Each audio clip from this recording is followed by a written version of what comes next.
Jeremy Lee in the building and every guest that you ever needed. Sports cards after hours, keep the hobby heated. Updates, hobby talk like you never seen it. Sports cards live and none could ever beat it. Sports cards is a lifestyle.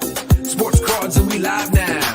Welcome to another episode of Sports Cards Live with your host, Jeremy Lee. All right, everybody. Welcome to Hobby Hangout on Sports Cards Live. It is Friday night, December the 2nd, 2022, and my name is Jeremy Lee. I do want to thank last week's guest, Chris Sewell from Baseball Card Collector, Investor, Dealer. What a great episode that was. You can check that out on the YouTube channel. I'd also like to thank Danny Black for joining us last Sunday on Collectible Live. Another great episode, also on the YouTube channel. And tomorrow night at 10 o'clock Eastern, our guest will be Ken Richardson of Pastime Sports. He owns 4 hobby shops in British Columbia and has been in the hobby since he was 15 years old. He's never had an employer in his life. Excited to hear what he has to share with us. I would like to shout out the Center Stage app. You can download the app in the App Store for quick comps, whether you are shopping for cards or pricing cards at card shows. It is continuously improving, so please join me in supporting these great entrepreneurs as they undertake the innovation and continue to push the hobby forward. Also want to let everybody know that Whatnot is back as a sponsor of the channel. We will be streaming to the Whatnot app moving forward on this show, as well as all other platforms as always. But check out the Whatnot app for auctions, buy it nows, fixed price listings, 24 hours a day on the app stores where you can download the app. Also, the PWCC Premier Auction just launched this week. It will end on Thursday, December the 15th, and we will be covering it here as always on Sports Cards Live along with Adam Gray, and our special guest will be Karn Rai. Tonight, we have 4 panelists joining us. As always on Sports Cards Live, your comments, your questions are in play. We may save the questions till the end. We'll see how much activity we have, so be prepared for that, but please bear with us. And with that, let's bring out the panel. We're going to start with Geoff Wilson, who is the sports card investor. Geoff, welcome to the show. We're going to bring on T-Pott as well. Tyler, welcome. Great to have you. We've got Doug Huskey. Good to see you, Doug. And none other than, I mean, let's face it, the best looking of the bunch, Kelly Francis. Welcome to Sports Cards Live. Now, I can say, Geoff, you were on with me. It's over 2 years ago that you were first on the show. It was October the 21st, 2020. Over 2 years have gone by. It's hard to believe it's been that much time. T-Pott, you've been on. I don't have the exact date handy, but you've been on with me before for a full episode. But Kelly and Doug, I want to welcome both of you for the first time to Sports Cards Live. It's great to have everybody. And before we get into the real discussion, we're just going to say hello. Geoff, start with you. How are you? You ready to do this tonight? I'm ready, Jeremy. I'm happy to be back. I couldn't believe when you told me how long it was since the last time I had been on. I couldn't believe it had been that long. I've obviously seen you at a bunch of shows. We've talked a lot, but I'm excited to be back tonight, and even better, I got some of my team with me, so happy to have them here as well. Yeah, actually, that's a great point. You know, it was important to me to have the whole team on because Sports Card Investor is so much more than just you, Geoff Wilson. You know, you got a great team. You're incorporating everybody into your content on your channel. You do a ton of videos, high quality production, much of it thanks to Kelly Francis. Kelly, we're going to go to you quick here. Oh gosh. I mean, Kelly, you, from what I've seen, and I've seen you kind of running around, making sure that everything is moving properly and you guys are sticking to schedules when you're producing content at card shows. And it can be tough because there's a lot of disruptions and all that. But, you know, considering that you're arranging for guests for the virtual holiday year after year, are you happy to just kind of sit back and answer some questions tonight? Yeah, it feels a little out of place. I'm not going to lie, because I mean, even just waiting to be launched into the show, I'm sitting here being like, oh, I don't have my producer controls with me. I don't have the ability to look and like manage camera settings for everybody. So it's really been sort of like this out of body experience at this moment. I'm living for it. I'm definitely living for it. I'm definitely excited to be on the show, but it is one of these like weird things that I'm like sitting here almost like, where are my controls? No, well, hey, you can relax. It's my job to keep the show moving tonight. So it's great to have you, Kelly. You're brightening up the screen, that's for sure. So glad to have you. Doug, your first time on the show. We've we've kind of gotten to know each other over the past year, I'd say, just being at the Sport Card Expos in Toronto and rubbing shoulders at the Atlantic City National and all that. But welcome to the show. Have you had a lot of experience sort of being on the other side of the mic versus, well, I shouldn't say that. You have. You're often on screen with T-Pott and with Geoff doing the various pieces of content that you guys do. In that case, you're there, you're sitting with the boss, you're sitting with a team. Here you are, how does it feel to be kind of on a show that is not on the Sports Card Investor channel? Yeah, it feels great. First of all, thank you for having me. I'm sorry your show's reached a point where you had to bring me on. You've had such esteemed guests over the course of this show, and now it's me. So the hobby's struggling right now, if this is the best you can get. But I will say, yeah, so this is kind of like a big episode of Cards on the Table for us, right? I'm used to sitting down and having conversations with Geoff and T-Pott, or we're in the office always talking and hanging out. And I'm used to seeing you now as well. As you mentioned, we run into each other at Burbank, at the National, at the Sport Card Expo. So this is fine for me. It's in my comfort zone for sure. Right on. Well, great to have you. And finally, let's end this off with you, T-Pott.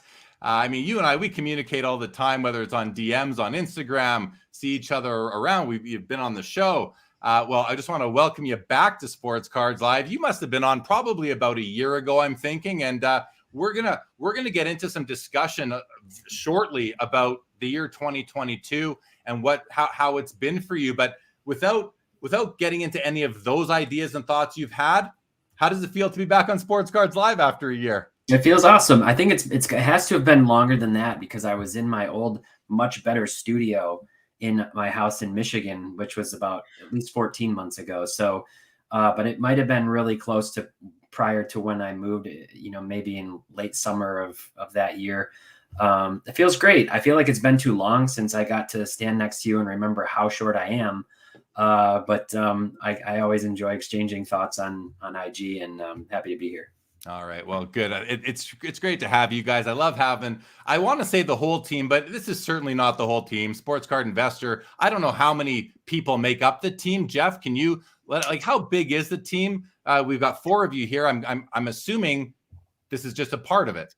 So it's a small part of it. We've got around 25 people total who work for us, and we've got about half of them are concentrated on content. So we've got a great 4-person video team. We've got social. We've got a couple of writers. We've got a couple of graphic designers on the team as well.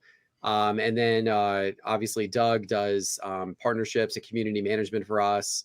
And then the other half of the team is product, and T-Pott leads that part of the org. Kelly leads the content part of the org, and T-Pott leads the product part of the org. And then T-Pott's got a great product manager.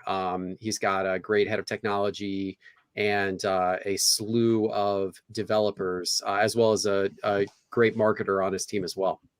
Right on. Well, it's nice to hear you kind of shout out the rest of the team, let everybody know that they're a part of it, and we're not just referring to you four as the team. I want to make that very clear. I think it's important that everybody's recognized. I'm seeing in the chat here, people are talking about the Discord server is popping, says Ryan Pierce right here. And Big C7 is wondering who's here from Discord. Tell us a little bit about the Discord server. I have to admit, everybody, I do not have a good grasp on Discord. I have the app, I have a few channels, but I can't go in there and feel like I know how to navigate the Discord platform. What can you just, anyone who doesn't know it very well, and I don't know which of the 4 of you is best informed or best able to describe it, but give us just a high level explanation. First of all, what goes on the Sports Card Investor Discord channel, I guess it's called, and even some information on Discord for anybody who might be looking to get involved. Why don't you take that one, Doug? Doug's probably the most active of us on there. Sure. I'll start by saying what happens in the SCI Discord server stays in the SCI Discord server. So I can't tell you too much about it, unfortunately, Jeremy. But basically just like a large message board, like a live group message board, right?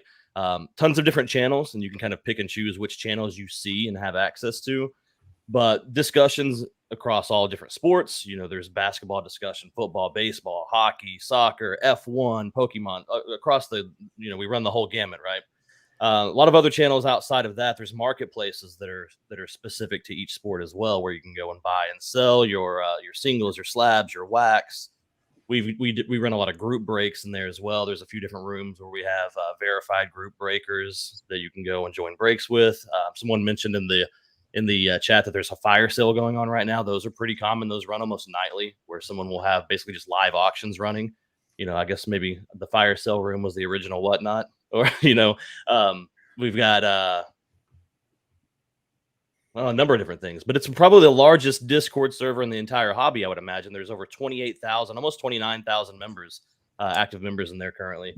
So yeah, it's gigantic. There's again, a chat room for every type of sport or non-sport at this point, and marketplaces associated to each as well. I think Go ahead. Let me just say too, I think one thing is really important. It's really well moderated. You talk about forums and Discord and things like that. They've done a really good job. Doug has done a good job getting a group of really solid moderators and kind of like channel watchers and things, just to make sure there's no funny business. Like scammers are shut down and announced really quickly. Like they do a great job staying on top of any funny business. And that's one of the nice parts about being in there, is you can feel pretty confident in what you're doing, and the environment is going to be maintained well.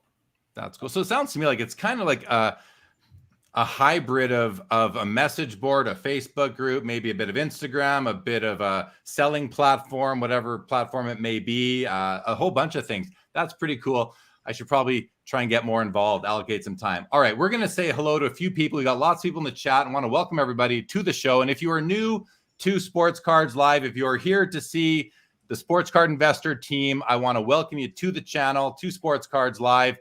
Invite you to subscribe to the channel, and I want to thank the Sports Card Investor team for being here and sharing that you were going to be here on your socials and on your Discord, which does bring me more eyes, and I just want to let you guys know that I do appreciate that. Let's say hello to, we got Last Schwein in the house. What's going on, Sylvan? 40 Breaks, I think he's with us right now. Loud Collector is with us. Studio Sports is here. We're on the air. It's Hobby Talk tonight. Welcome to the show. Adam Hickson, Chad Shipper says another fire episode tonight. Good to have you, Chad. The Global Sports Card Investor is here. We got Rod Hill, made it to a live. Always like when we get someone who joins a live for the first time. Good to see you. Big C7's in the house. Jeff Hart, former guest, is here with us. Chef Pablo, welcome to you. Metalcated, Kyle Fritzky, and so on and so forth. Welcome everybody to the show. Jordan Riker just popped in. Nice to see you. It's been a little while. Hey, Jordan. There we go. There we go. So I've got several bullet points that I want to cover tonight. We're going to start with one, which is regarding the virtual holiday. This is an event that Sports Card Investor has been producing. Is this the third or the fourth year? I know it's at least the third, Kelly. This is the third year, fourth edition, I would say. So the first one we ever did was in 2020 during the summer. That one in itself was a very interesting way that we decided to do that. Clearly, 2020 in the summer, the National was canceled. And as a result of the National being canceled, we all sort of got together for our actual SCI team happy hour, like right after the news came out. And we decided, you know what, why don't we do something about bringing the hobby together at a time where you can't really be together? So that's sort of how the idea of the virtual was concepted.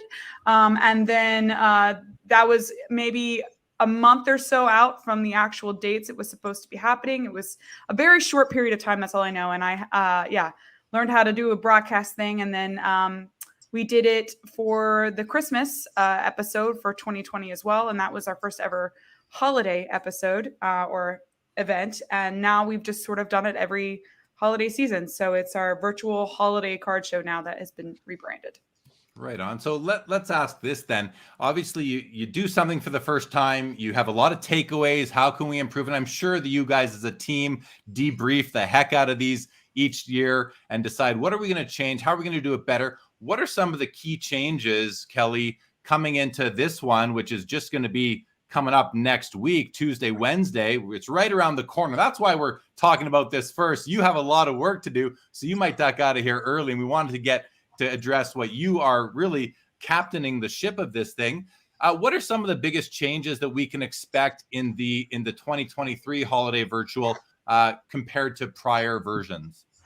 Yeah, so you're still going to get, the standard things that come with the virtual, which is, positivity about the hobby, lots and lots of giveaways. You're going to have a lot of great conversations with creators, a lot of great conversations with speakers. We've got some really prominent speakers coming in. Clearly, David Linear from Fanatics. We've got Bob Means from eBay. These are two really big guys in the hobby that are going to be coming on, talking about what they're currently doing within both of their companies, and what we can see for 2023 with both of those companies as well. I would say one of the things that you're going to sort of see differently. It's going to pretty much remain similar to the way that we did it last year, but a lot of it's going to be implemented in live. Jeremy, as you know, live broadcasting is incredibly hard, especially when you've got a bunch of people that are having to dial in and show up for calls, and there can be issues with audio, issues with streaming.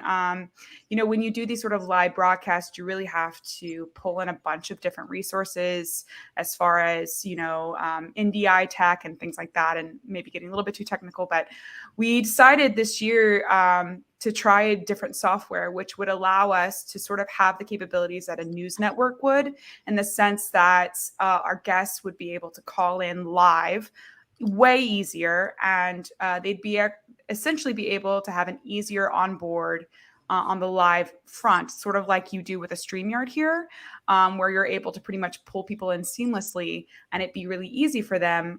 But it also gives people the aspect of feeling and seeing it live. So that's sort of what we wanted to play in a lot this year, is that almost everything that you're seeing on the broadcast this year is going to be live. So Fanatics will be live, all of these other people, Jason Kuntz, you've got Jeremy, you'll be coming on live. You've got a bunch of dealers. So you'll still have all of that feel and that information and that hobby talk, but it will be live. So you'll be able to see the comments that people are putting in the chat. They'll be able to interact with you, which I think is something that generally the hobby really wants right now, that live interaction, that live, connection with who they're talking to.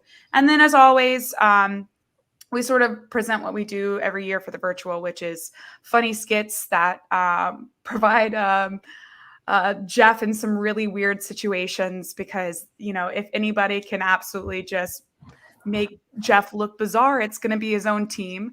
So I really hope that everybody tunes in at 8:00 on Tuesday night, because you are not going to want to miss the opening. It's going to be fantastic. So that was a long spiel, but basically look for a lot of live interaction, look for live guests and dealers and creators and speakers. And also just look for fun and entertainment and a bunch. We're talking over $20,000 worth of giveaways. So tune in. Right on. It's funny. You answered all my additional questions. Like any guests you want to preview. Let's talk about the giveaways. Let's ask this then. Who are some of the companies that are sort of sponsoring it or providing the giveaways on your behalf that you're going to be giving? And now you need, in order to qualify for a giveaway during the virtual holiday, you need to register for the event. I received the email to register myself. So for anybody who's watching right now that maybe is unaware of it or wants to be eligible to win some of these giveaways, what do they need to do?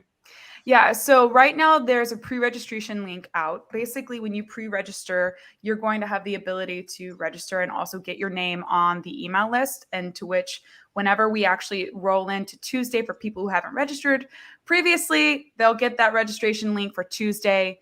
Basically, it will roll them into this lump sum of giveaways for Tuesday, and then there will be additional Wednesday link for you to register for that as well. We just have to keep it as organized and logistically sane as possible. But so on your note about the sponsors, we were really privileged to have eBay again as sort of our title sponsor. We've done every virtual that we've had with eBay, so it's just been a really good partnership with them and something that they continuously want to build on and do every year, because it is sort of a fun event take part in. This year, we are now have an official wax sponsor with Midwest Cards. You know, they've been an official wax sponsor for our channel for the entire year. We've really loved our partnership with them.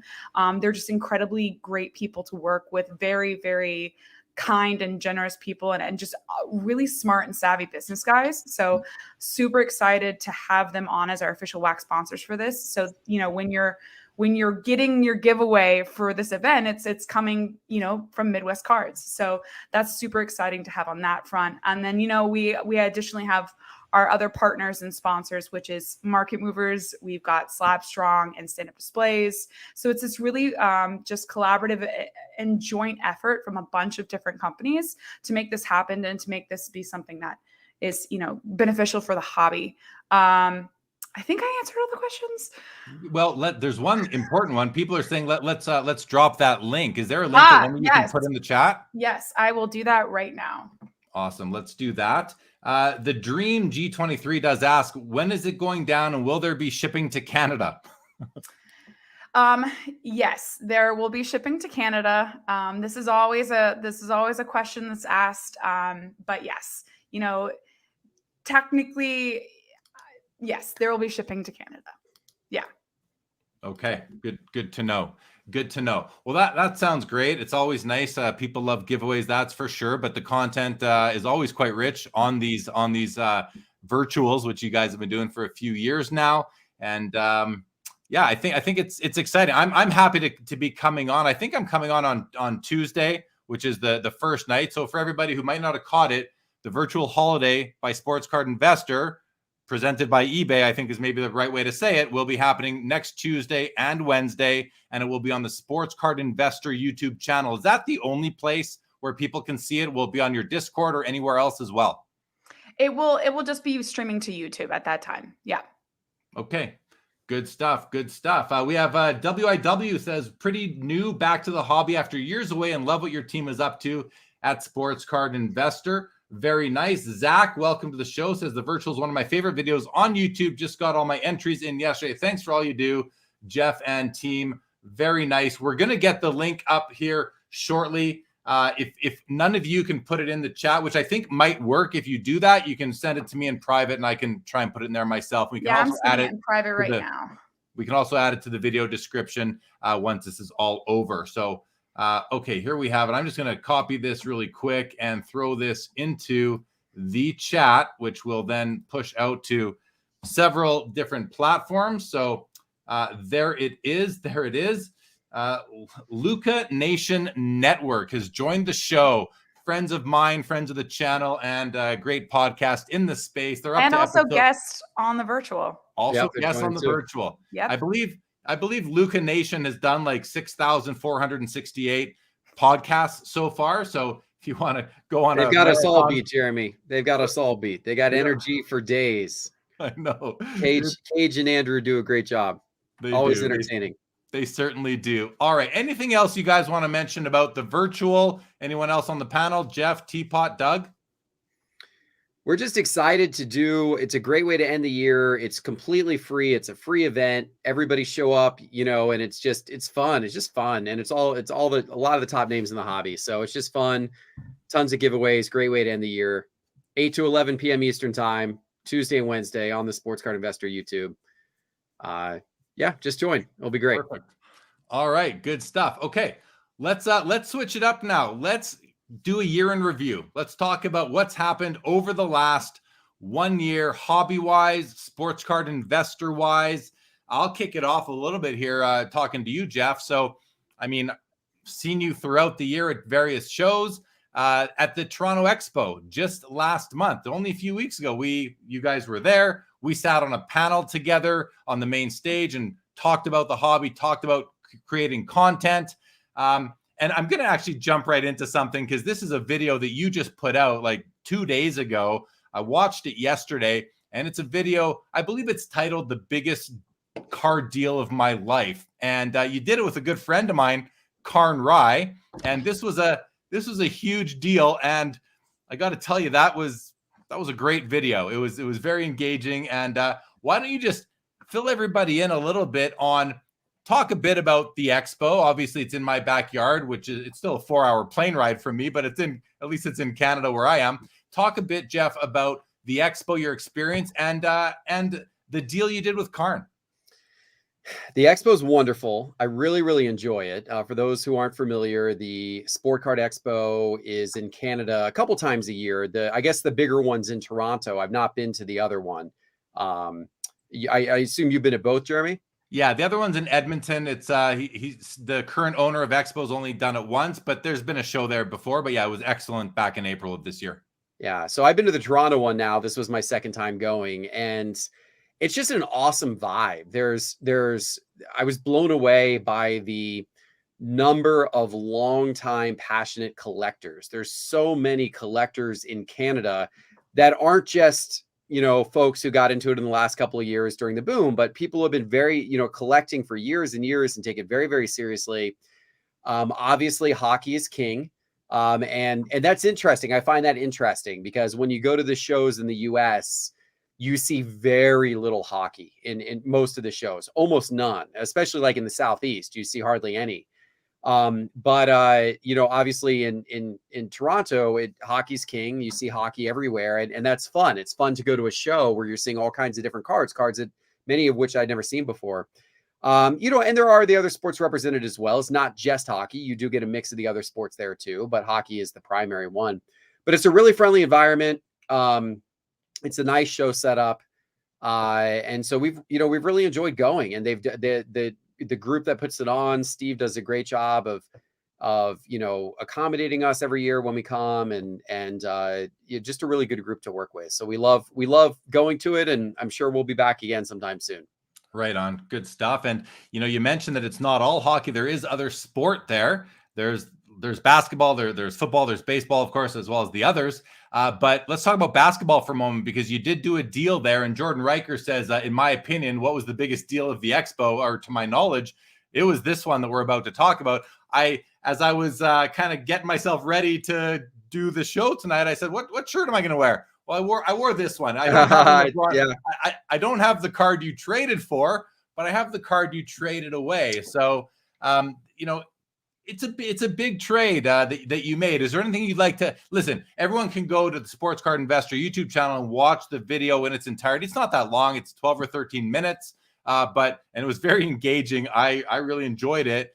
But is there anything you'd like to talk about? Like you said, this is the biggest deal of your life. You were having those feelings that people have when they do the biggest deal of their life. You could see it in your face. You pulled Doug aside at one point in the video, and you asked him for his advice, and he asked you a key question, which I thought was almost the best advice he could have given you. So you're fortunate to have Doug there to bounce that off of. But what would you like to maybe tell the audience? What was the question that Doug asked you, and how were you feeling when you're about to trade about $300,000 worth of cash and product in one deal? It was a wonderful trade. So the genesis of it was when well, first of all, shout out to, I brought this out of my vault. I figured you'd ask about it. So I got my little Zion slab case junior here. I love these color ones they have. Shout out Zion cases, promo code SCI for 10% off, by the way. I love these little things. So I've been building a collection here of all of the the refractors, right? So I've got this is just the that's the 2003 LeBron James Topps Chrome. That's just the base card, but I've got that in a black label 10. So that's that's pretty wild. Then I got the refractor in a 10 with a gold label. I've got the black refractor in a 10. I have the X-fractor as well in a 10, although I don't have it with me. And so the one that I needed was the gold. And then that's the complete set. That's all there was in 2003 Topps Chrome. There weren't any other refractors, that's all there was. And so that would give me the complete, 2003 rookie rainbow, so to speak, of LeBron James, right? So I've been wanting to pick up a gold, but you don't see them go on the market very much. And I've been, they're obviously really expensive, and I've kind of been hanging back on the sidelines. And when I was at the Burbank show, there was a guy there who was shopping around a gold. And I had a couple of dealers tell me this, but he was looking for $250,000 in cash. And by cash, I mean he wanted bills. He wouldn't accept a wire transfer. He wanted actual bills. And so I was interested in getting the card. Ironically, it was this exact card. I was interested in getting the card, but I'm like, I can't go. I'm not carrying 250,000 in actual hard cash with me. Well, Sasha T ended up buying it. And then Sasha T flipped it to somebody who then flipped it to Karn. And Karn had it at the Sport Card Expo. So this thing's changed hands like 3 times in like a couple month period. And I didn't have any idea that it was going to be at the Sport Card Expo. One sold on Golden, the same grade, BGS 9. One sold on Golden a couple months ago for $270,000. I bid on it, and I didn't win. I think my max bid was $250 or $260. I just got a little bit outbid on it. I didn't win, and it wasn't as nice of a copy. And so I was like, man, I really wish I got in that one that was floating around the Burbank show. But then when it went to Sasha, he wanted more for it. And then when it kept flipping and everyone wanted more for it. And so then I show up at the Toronto show and it's there in Karn's case. And I'm like, whoa, that's the one, that's been shown. You got it. And he's like, I got it. And I'm like, okay, so I kind of, as soon as I saw that he had it, I wanted it. But then the question is, well, what am I going to pay for it? Right. And what are we going to do? And so I was a little iffy at the concept of coming out of pocket for $270,000 plus in cash. He wanted $275,000 in cash. I was iffy at this moment in time with the market continuing to decrease. We've seen cards fall off in value, continue to see cards fall off in value every month. And so I'm like, do I really want to put 275 out now? Or do I want to wait, be patient on it and see where it's at in 3 months, see where it's at in 6 months. And maybe I scoop it up for 200. Maybe it's down there or something like that. But you don't see him come on the market very often. And I said to him, I'm like, well, would you be interested in doing a trade? Because frankly, if he said no, then I probably wouldn't have done it just for all cash. But he's like, I'd be interested in doing a trade. And so my mind immediately went to my 86 Fleer Jordan in the PSA vault, because I have a secret for you, Jeremy, that I'm going to share. And the secret is that I own 2 of them. Yeah. And this is the nicer of the 2 copies. So I evaluated the 2 of them side by side, and the one that Karn got is very nice as well. But this copy is an absolute exceptional, like unbelievable top, in my opinion, top 10% copy. And so I had bought 2 of them with the idea that I would flip one and that the other would, the others, this one in particular here, I would keep in my PC forever. The one that I bought to flip, I bought last summer it was around $215,000 is what I paid for it. Now, the entire sports card market has been beat the heck up since last summer. We're talking summer 2021 that I bought it for around $215,000, right? The fact that card is still trading at $180,000 today, to me, it's overpriced compared to what the market's done. Right. So I think, to be honest, that there's some Jordan buyers out there, that some Jordan collectors and people with Jordan collections that are continuing to scoop those cards up when they hit the market, because they're wanting to preserve the price. They're wanting to hold that card up in high esteem. They're wanting to kind of keep the price up there. And so to me, that card, like if you look at the Jordan, like I bought that card last summer for $215 or whatever, it's $180 today. That LeBron gold last summer, some of LeBron stuff, like this LeBron black refractor last summer was $400,000. And I picked up this copy a couple months ago for around $110,000. So this thing's down 75% since last summer. The Jordan 10 is down like 20% since last summer. Right. So I was like, you know what? I don't mind moving out of that Jordan 10 and taking the little bit of loss on it when so many other things have collapsed a lot further.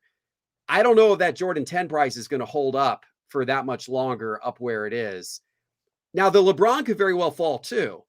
You know, the LeBron could come down, but the you know, comparing the two cards side by side, since I already have a Jordan, I feel better with the LeBron long term because the LeBron's number to 50. It's a more rare card. I really feel like it's an exceptional copy. And here it is, by the way. What I love about it, it's a 9, but it's perfectly centered. I mean, the centering on it is really outstanding. Really, the card looks in absolutely outstanding condition. And it's numbered 50 of 50, which is also cool. So to me, that adds a little bit of, you know, kind of wow factor that it's numbered 50 of 50 as well, right? Let's see the front of it again now that I got you on the big window. Yeah, the centering on it, Jeremy, it's just really, really solid. So many of these are not well centered, and this one is truly like 50-50 centering. Yeah, and you know, you just made the comment, you said it's more rare than the Jordan. I mean, that is the understatement of the episode so far because it is extremely rare. There's only 50 copies of that card ever produced. Meanwhile, there's tens of thousands of Jordans, if not hundreds of thousands, and there's 320 PSA 10s. 320 of them. It's a way bigger number than 50 LeBron gold refractors. And not only is it rare, the gold refractor, it is a stunning card. It is gorgeous to look at. It is, I mean, we geek out on cardboard. That's what we all do. So, but in line with that, it is that nice of a card. And I don't blame you for making that deal. We had one comment that came in a few minutes ago here. Adam Hickson, he says here that reading the comments on the video on your channel, half the people saying Geoff won the deal, half saying Karn won. That's how you know it was a good, even trade. I think that's a great comment and a great takeaway. And when you walked away, you know, you went out of pocket for some cash, you gave up some really nice cards, but you came away with the best card in the deal, which Karn mentions as a negotiation tactic. Well, hey, Geoff, you're getting the best card in the deal, which is always an important thing. How have you been feeling about it in the last couple of days? And then finally, tell us what Doug asked you. I think that's important, and then we're going to move on. Yeah, so I feel great about it. I'm super happy. Whenever you buy a card that you really want for your PC, like a Grail, I mean, this is a Grail card for me. Like this is the it's the top card in my collection right now. You know, it's the top card in my collection. It's a Grail card, and it's one that I've wanted to get. It completes that set of the joy. It completes the LeBron rainbow. So I mean, I can't feel anything but wonderful about it, right? And frankly, even if the price on it does drop $100K, I'm still going to feel wonderful about it because I'm going to be happy that it's in my collection. And the question that Doug asked, which is a great question, was what's the reason why you're buying this?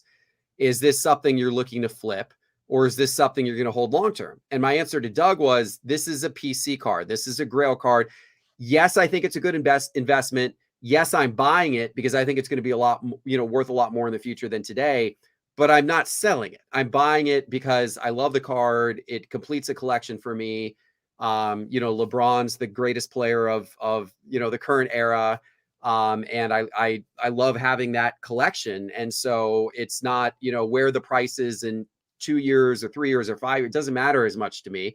I hope that someday when I pass it down to my son or whatever happens with it, I hope that at that point it's very valuable, more valuable than it is today. But, next couple of years don't matter. And so that's when Doug said, well, I think this seems like a good opportunity to get it.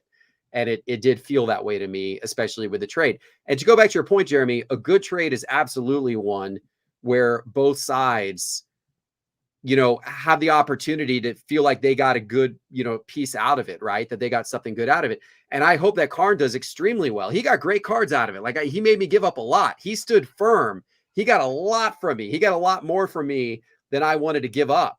And I think that he probably did really well with it. He got some beautiful cards, and they were cards that I was willing to part with simply and only because I really wanted that one. Otherwise, I wouldn't have parted with those cards. But I wanted to figure out a way to get to this one without having to put too much cash out. And that's what I did. So I was really happy with the outcome. And I think Karn is going to do really well, flipping those cards too. Yeah, for sure. And, it is a beautiful card. It is a real Grail card, only 50 of them made. And if your horizon isn't to flip it in the next week, month, or year, then you can wait for it for values to go where they're going to go in 5, 10, 20, 30 years, whatever it may be. So I think it was a great deal both ways. I think you both accomplished your objectives in the deal. Congratulations. Doug, let's ask you. I mean, you were there kind of counseling him. What is it like when you're advising somebody who not only is about to put out $300,000 worth of cash and cards, but is also the person who writes your paycheck? What's it like when, do you feel any sense of responsibility now on this? Like, how do you feel? Yeah, so that's a really interesting question, because this isn't something that we talked about off camera. This all happened on camera exactly how you saw it. So it's not like I had, a chance to talk to Geoff and ask him how he wanted me to answer that question, right? That was an authentic moment. And, I am on camera influencing Geoff to spend so much money I couldn't imagine having my hands on, right? So it's kind of weird. It's kind of weird telling somebody to go spend almost $300,000 on anything. But, the whole deal itself, you saw a fraction of it, right? This was hours in the making, and I had a front row seat to all of it. And Karn is such a savvy business person, as we all know. He's got his hands in so many different areas. It was really great watching Karn negotiate. I mean, I've seen Geoff do it a ton of times, but I learned a lot just sitting there and watching Karn. And he was very, very stiff. Like, Geoff couldn't really work around him too much. And, just from that alone, I think I got a lot out of it. But, it was important for me to find out what Geoff's ultimate goal was. Like you said, if this is not a car that he plans on flipping or selling, and then anytime in the near future, then there's not really a way to lose in that, right? And, again, there's only 50 of these cars. There's not a 2003 Chrome LeBron that's numbered any lower than that. That is the most rare outside of, like Upper Deck, Logo Man, or whatever. That's one of the most rare LeBron rookies there is. And I think Karn said this maybe even on your show, that as far as modern cards are concerned, this could be one of the most iconic cards that there is out of all modern cards. I just don't think there's a real way to go wrong with that. But again, it's easy for me to say. It's not my money, right? But again, I had fun in that process for sure. Being a part of making such a substantial deal happen in my little own way. Yeah, and I mean, it is. I don't want to underspeak to just how important this card is. I think Karn being really firm and stiff on his pricing or his valuation of the card is because it's a once in a lifetime card to own in many cases. And as Big C7 says, and it's an eBay 1 of 1, which is kind of a joke in the hobby, but it is the number 50 of 50, which is kind of a sexier serial number than, I don't know, 47 or 34 of 50, right? Or I don't know, 3. Like it's number, the only one that would be better would be what? 23. I think that's the only one that could possibly be better. And the 23. So I think that not only did Geoff end up with what is a grail in the hobby, a well-centered copy of it, and one of the 3 sexiest, which I've never used that term in describing a serial number before, but I'm going to start to serial numbers that came out of the run altogether. I'm going to quickly go to Luca's comment here. Says, don't lie, Jeremy. You hate the LeBron card because LeBron can't skate to save his life. Not true. Not true, Cage and or Andrew, whichever one you are there. I don't hate LeBron. I actually liked something I saw from him recently here on his own social media when he posed a question to the press. We'll leave that out of it. Okay. T-Pott, I want to ask you now. We're going to stay on this topic, and then we're going to go to really a year in review, because we're kind of not doing that. We're talking about this deal. But T-Pott, the deal gets done. I'm sure you're in the discussions. You're talking maybe even remotely. But what was your response? What was your reaction at the very end? Did you approve of this deal? Were you happy for Geoff? Were you like, oh, what'd you do? How did it go over? And even Kelly, I mean, you've been smiling and nodding the whole way through. You're into this, so we'll come to you next. But T-Pott, your thoughts, Kelly's, and then we're going to get your guys' summary of 2022. I was not consulted in the deal. I was here in the States trying to settle into a new house. Jealous that I didn't get to go visit my friends in the Great White North. But I mean, I think it's a once in a lifetime kind of deal and opportunity. Made a heck of a lot of sense. I'm not a LeBron fan, but I would agree with Doug. I think I'm trying to remember now, but that's certainly one of the most iconic, modern era cards, certainly for basketball, and hard to contest that LeBron's the best player of this generation and the one before that, since he's been playing for so long. I think it was really smart. And so Geoff brought it back to the office, and he's like sheepishly giddy, "Hey, look at what I got, man." And he's got it like on a chain around his neck, like, check this out. And I just looked at it and said, that's a big boy card. That's a big boy card. That was, not every day I get to, hold $500,000 or $250,000 in my hand and a piece of cardboard, but pretty cool. And I mean, that was a long time coming.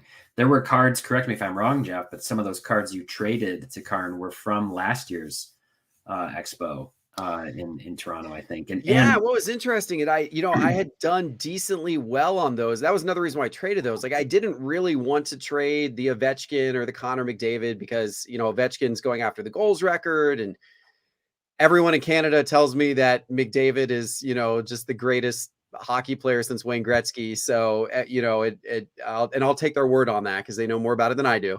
But I have watched a bit of him, and I appreciate his game. I didn't really want to get rid of them, but those cards actually did really well on, for the most part. Like the Ovechkin I bought at last year's Expo for $7,000, I believe, and I got $11,000 worth of trade value out of it. And so, like, to think about the fact that, again, in a year when since the last Expo, the sports card hobby, this average sports card's down 30-40% since the last Expo. And, the Ovechkin was up. So, and part of that was because I had it regraded. It came back as a better grade. But nonetheless, it was up. So it's one of those things I'm like, man, I don't want to get rid of this card, but at the same time, I've actually made profit on this card in an era where it's difficult to make profit on anything. So maybe I traded as part of this and, get some chips back off the table. Good. Kelly, last word will be yours because, you are, I feel like, and this, please don't take this the wrong way, I kind of feel like you are, you kind of want to make sure that everything's going okay with everybody on the team, and you kind of maybe look out for Geoff here and there, that sort of thing. What was your response? And because you seem to, you recognize the importance of this card. What were your thoughts when he came back and had it? Well, I mean, I'm going to just copy what T-Pott said. The boys were out in Toronto doing a bunch of stuff. I was back in office trying to do some logistics for a live stream we were doing literally the same weekend that that returned. So I was heads down, all that stuff. And then, you just see Geoff walking back into the office, gold chain around his neck, card hanging from his neck. And you're like, well, okay, let's talk about what this is. It's one of these things where, and this sounds, crazy, but you see Geoff do so many large deals that in the end result, I'm happy about the deal because it leads for great content. It's consumable. It's something that people want to watch. People have been talking about it in the chat. They love seeing deals like this because they love seeing people negotiate. It is this sort of conversation happening between two really strong figures about something that's a very high dollar amount. But I mean, I would absolutely agree with Doug. I mean, when you talk about that card, I mean, it's the first one that comes to mind for a lot of people when you're talking about modern basketball cards. So to get that card, and I knew Geoff was trying to collect that rainbow. I mean, he's brought that rainbow collection into the office, I think since 2020, 2021, just showing that off. I mean, and that's something that he takes a lot of pride in is collecting that rainbow, and he shows it off to a lot of people whenever he has the absolute opportunity to. So the fact that he was able to complete the rainbow was sort of cool. And I, as you will probably see later on, there will probably be a story about that rainbow and that rainbow collection and how he got there. But this is sort of these things, while it is a high dollar figure, and I do a lot with, budgets on content and things like that. And it does sort of like, but I mean, he's done a lot of high dollar deals, and he really thinks about the details of it and if it's a smart play and if it's not a smart play. So if he felt good with that price, I think, again, as a lot of people are saying, it was a fair deal. And again, I think there was a comment that somebody put in the chat, and I need to find it, but Geoff is really good about being absolutely fair when it comes to negotiating trades.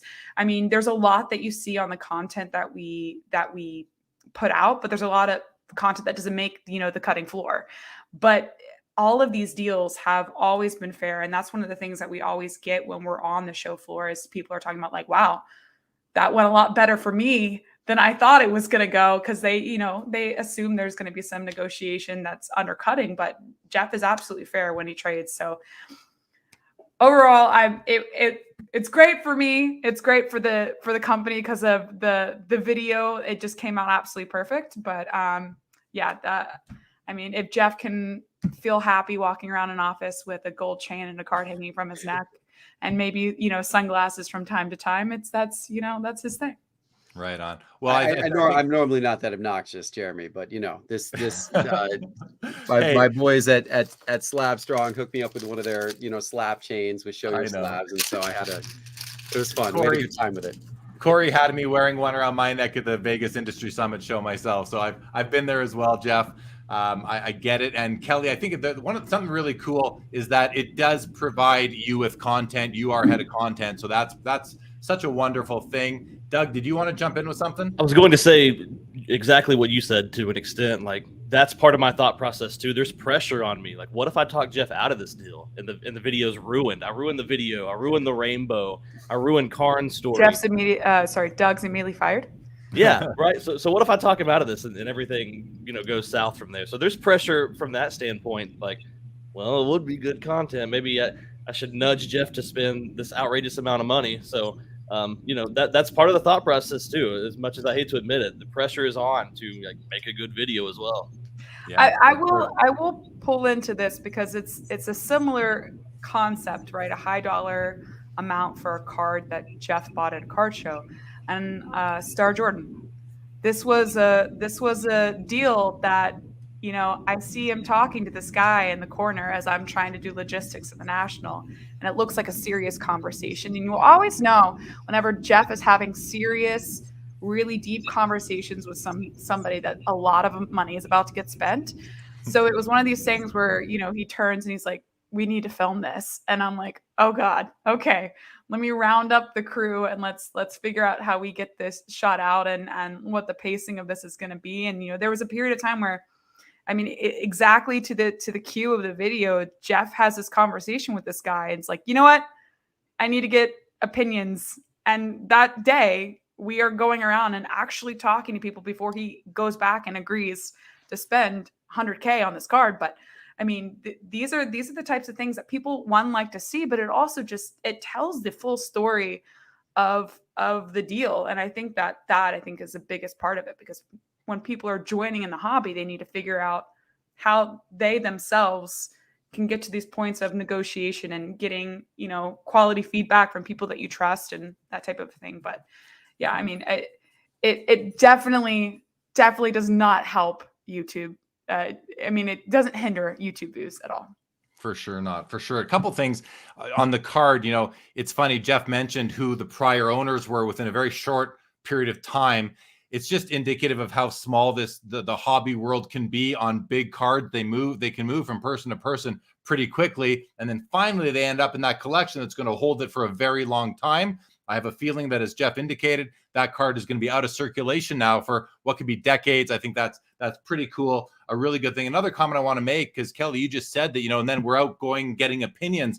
I think it's a really important thing in the hobby, especially for all of us out there when we're at shows, we're doing deals online, whatever, to have like a core group of people. Maybe even you don't know them that well. You just know them from IG or wherever, that you can reach out to and get an opinion from. And there's no shame in that. Even myself, as a 42-year hobby veteran dealing in cards, I still get opinions from people on deals of a much smaller magnitude than $300,000. So I just want to say kudos to you, Geoff, for not being too, overconfident in that, and to really thinking to yourself, you need to get just like a sanity check sometimes. And so good on you with that. Okay, all that out of the way, I got to bring up a question from Richard Hungwell. He says, question for Geoff. And he's tipped me $10. So we're gonna bring it up. He says, with Tyler, that's T-Pott's meteoric rise to stardom, are there any plans for Sports Card Investor to capitalize on this with merchandise such as bumper stickers, Christmas ornaments, Halloween masks, shirts, etc.? Yes, T-Pott as well as Doug are they've got their fan groups now. They've got their ardent supporters. I think this is a great idea. We got to figure out how to capitalize on the name, image, and likeness of T. Unlike college athletes, I think contractually I own T-Pott and Doug's name, image, and likeness right now, and so I got to figure out a way to make some money on it. I like it. Maybe you got to cut in Richard Hungwell, who came up with the idea, and I've already made my commission. I made a $10 commission on it, so I'm happy with that. Thank you, Richard, and welcome to the show. Welcome to the channel. All right, guys, 2022. It's been 2020 was an interesting year. We all got to understand really quickly what the impact of the pandemic was going to be on the hobby. 2021 was just a completely crazy year in the hobby as far as card values go. Content, the proliferation of content coming out on all different platforms. And then we're into 2022, which is almost like a bit of a reset, I think I could say. And I want to kind of go across the panel here and just ask you guys, what were some of your biggest takeaways from 2022? What did you learn about the hobby in 2022? We're going to end with you, T-Pott, because you've already primed me that you got some words to say on this. So let's start with Doug. If you're ready, Doug, what were some of your takeaways? What did you learn about the hobby in 2022? Well, I learned a lot about volatility of the hobby, not just in terms of like the financial side of the cards themselves, but the drama within the hobby, right? There was so much more of that this year than I've ever been exposed to. And I think it's just kind of the growth of the creator space, for me anyway, to see all these new creators come into the space, and then you see a lot of weird infighting within the space. And I learned a lot about how to handle some of that stuff because that's very new to me. So that's probably, unfortunately, one of my biggest takeaways. But later in the year, one of the things that is a positive takeaway is how collecting started to move more towards the forefront as cards became less of a, you used the word sexy earlier, as they became less of a sexy investment, the card market starts to go down. The collecting aspect started to come back into it a lot more. And that's a thing I talk about when people ask me how the Toronto Sport Card Expo is, right? My biggest takeaway for that show specifically is it's far less transactionary than a US show. It's not so much about flipping and buying and selling and profit margin. There's so many more just pure collectors there. And it feels good to be at that kind of show and kind of have that sort of energy. So through the second half of the year, as maybe the card market started to go down, collecting started to go up. And we can see that through, people are still consuming hobby content at a really high rate. And people are still out there going after PC cards and things of that nature. And they're still having fun doing it. It's just, maybe from a dollars and cents standpoint, it just gave us an alternative towards the end of the year. Yeah, no, great observations. I'm with you pretty much all the way through there. So thank you for those insights. Kelly, is there something you'd like to add to this discussion? I feel like you're often just heads down logistics. So forgive me that I don't know how in tune you are with, but you must have learned some really cool things this year. Yeah, so I was thinking about the question, and there's actually two things in particular. One, I am very heads down, which doesn't always service me very well. We go to card shows, and I'd love to get to walk and look at cards and visit booths and all that stuff. But as you know, I run around shows with my head chopped off. So I don't really, get to experience a lot of that. But I will say one of the things that I've noticed this year is a growth of the women in the hobby. It's something, when I came to the company, and then I sort of started seeing all the creators and we started working with people, there was a group of women that we interacted with. But as these years have gone on, and especially within this past year, you see an explosion of new women creators or women just in general who have been in the hobby for a while, actually taking a forefront and a step front of the line and into the limelight in some facets. And I think that's absolutely incredible. It's going to be something where, the inclusion of women, the inclusion of diversity, the inclusion of just all types of people is going to be something that helps the hobby grow. And that sort of comes into my second point of what I've seen from this year is an overall cultural awareness of cards. I don't know if that frames it correctly, but if you look at pop culture and you look at just the general viewer and the general consumer, there's a lot more awareness of sports cards. You started to see a growth in 2020. Here's your reminder. Alexa, stop. It was a reminder to do something for work. So, but you know, in 2020, you saw, you know, this explosion, the sports cards, you know, within the market, within this universe. And then in 2021, that started to sort of bleed out into sort of pop culture.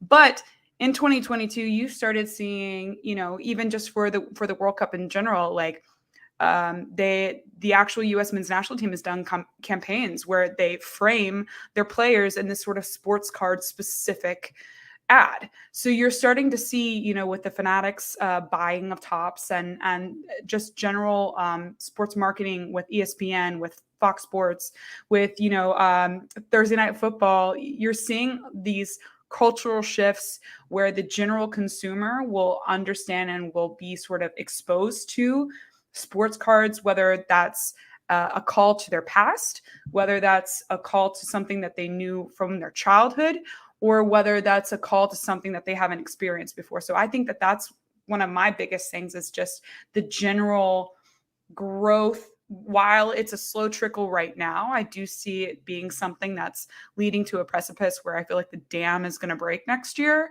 And we're going to just see this major inflood of general consumer knowledge and awareness of the hobby. Wow. You know, I'm glad that you're still here on the show tonight and answer, because, you know, you bring up the culture piece, you bring up the women piece, and it's really, those are two things that have I've noticed as well. So thank you for you know, just speaking to those. I think that's really, really important observations. Are you going to stick around to the end of this question, or do you need to get going? I am going to watch from YouTube, but I have some logistic emails I owe you and a bunch of other people, and I want to get it out tonight before it's too late and people are like, why is this woman emailing me at 1:00 in the morning? So well, thank you for being on the show. Appreciate having you. It's great to have you, and always good to see you, Kelly. We'll see you again soon, I'm sure, and we'll see you next week. So thanks for joining. Of course, it was a pleasure. Thanks, guys. And I'll see most of you within like 2 days. So get well rested. We've got some soccer in the morning. Oh, yes. Oh, yeah, Yep. we do. Yeah, we do. Which, by the way, please don't slack me from 9:00 to 12:30. I will not answer you. Bye, everyone. All right. Bye, Kelly. Thank you. All right, Geoff, we're going to go to you now. We're going to end with T-Pott. Geoff, we're going to go to you. What were some of your biggest takeaways? What did you learn about the hobby in 2022? Well, you know, I mean, I guess I could talk about it from the market standpoint, right? I mean, obviously, there's been a lot of volatility this year. We've seen prices drop considerably. We've talked about that some, as they have for all forms of, you know, alternative assets, as well as, you know, a lot economically. I've seen, as a result of that, you know, Doug kind of mentioned negativity and, you know, content creators getting in clashes with one another. I think there's just a lot of people that are grumpy at the moment because their card values have dropped. I think that's what it is. People are grumpy. And when people are grumpy that their card values have gone down, they veer towards negative stuff and negative content and drama. And that's, you know, it's human nature. It's okay. I try to look at the fact that, you know, I don't like the fact that card values have come down and the market has come down, obviously, because I own a lot of cards. And so a lot of the cards that I own have come down in value substantially over the course of the last year. I don't like that fact. On the other hand, I try to think about the hobby more holistically. And I'm invited, you know, I'm invested in the hobby in multiple ways. I own a bunch of cards, yes, but I also own multiple businesses, right? We've got obviously Sports Card Investor. We make money from our content. We have Market Movers. We have the Sports Card Investor app, which are big sources of revenue for us. I'm a significant owner in Slabstrong. I'm a significant owner in stand-up displays, right? These are other companies doing things in the hobby. I did an investment in a company called Dibs as well. And I'm going to continue to do investments in other companies in the hobby so that I'm invested from multiple angles and not just having my cards. So when I think about the hobby holistically, I say, well, it's bad for my cards that prices have come down. What prices coming down has done is it's made it much more approachable for somebody new to get back into the hobby again, because it was not approachable. It was not approachable for new people to get into the hobby, or for kids to get really engaged in the hobby in the first half of 2021. Not approachable. Really, for most of 2021, not approachable. Much more approachable today. Like, wax prices are getting down to reasonable standpoints. You can find wax on retail shelves again. Cards have come down to a point where you can actually go to a card show and not have to bring that much money, yet pick up some really nice cards. So, grading fees are down to where you can grade cards now for $15, not $110, as it was for much of last year. And so, so everything's becoming more affordable, and that's actually really good for the long term. That's really good for when we see interest again, new people coming in, for them to actually be able to come into an environment where it's more sustainable for them to be able to collect and afford to rip a box. I'm enjoying it from that standpoint. It was painful for me to, even though I could afford it, I shied away from, my son, we were going to a card show. My son's like, Dad, I want to rip a box with you. Let's rip a box of the new Select football, or let's rip a box of it. I haven't opened the new Prism football yet, Dad. Can we buy a hobby box of Prism football? I'm like, do you know how much that cost? And, do you know what dollars of cards you're going to get out of that box when you open it? I'm like, the math is running through my head too much. I can't do it. I'm like, I can't enjoy it, because I'm like, that box is insanely expensive. We're going to get nothing out of it. Now I don't mind it as much. Now we'll go to a card show and I'll be like, yeah, we can, and prices, some of the boxes are obviously still really, really high, but there's now products that you can get into much more approachably and not feel horrible about it. I bought my son a box of immaculate college football. I love the college football products. I love the patch autograph products. I'm a sucker for those. I bought him a box of immaculate college football for us to open together for $275. Now, that's not cheap. I'm not saying that's cheap for a box, but I bought him a box of that same product last year. It was $650. Now, granted, last year had a better rookie class, and that's part of it. But at the same time, the prices have come down a lot. And so it's like, if I can buy him a box of immaculate college next year for $200, okay, that's good with me. That's much more attainable than trying to drop $1,000 on a box of something like that. So that's the positive, right? So it's been a year of some negatives, certainly, but it's also been a year of some silver lining in that negative. And as I think towards the long term of the hobby, I'm enthusiastic for that reason. And the other thing I'll say, Jeremy, is although we've seen card prices come down, we have not seen interest decrease, in my opinion. And one of the measurements we use for that is we look at our own content consumption at Sports Card Investor, and 3 of the last 4 months have been our highest view count months ever on our YouTube channel in history. So it's, it's like interest is still there. Interest is still there. People are interested. They may not be spending the way that they were spending last year, but the interest is still there. And so that, to me, still makes me feel very strong about the future.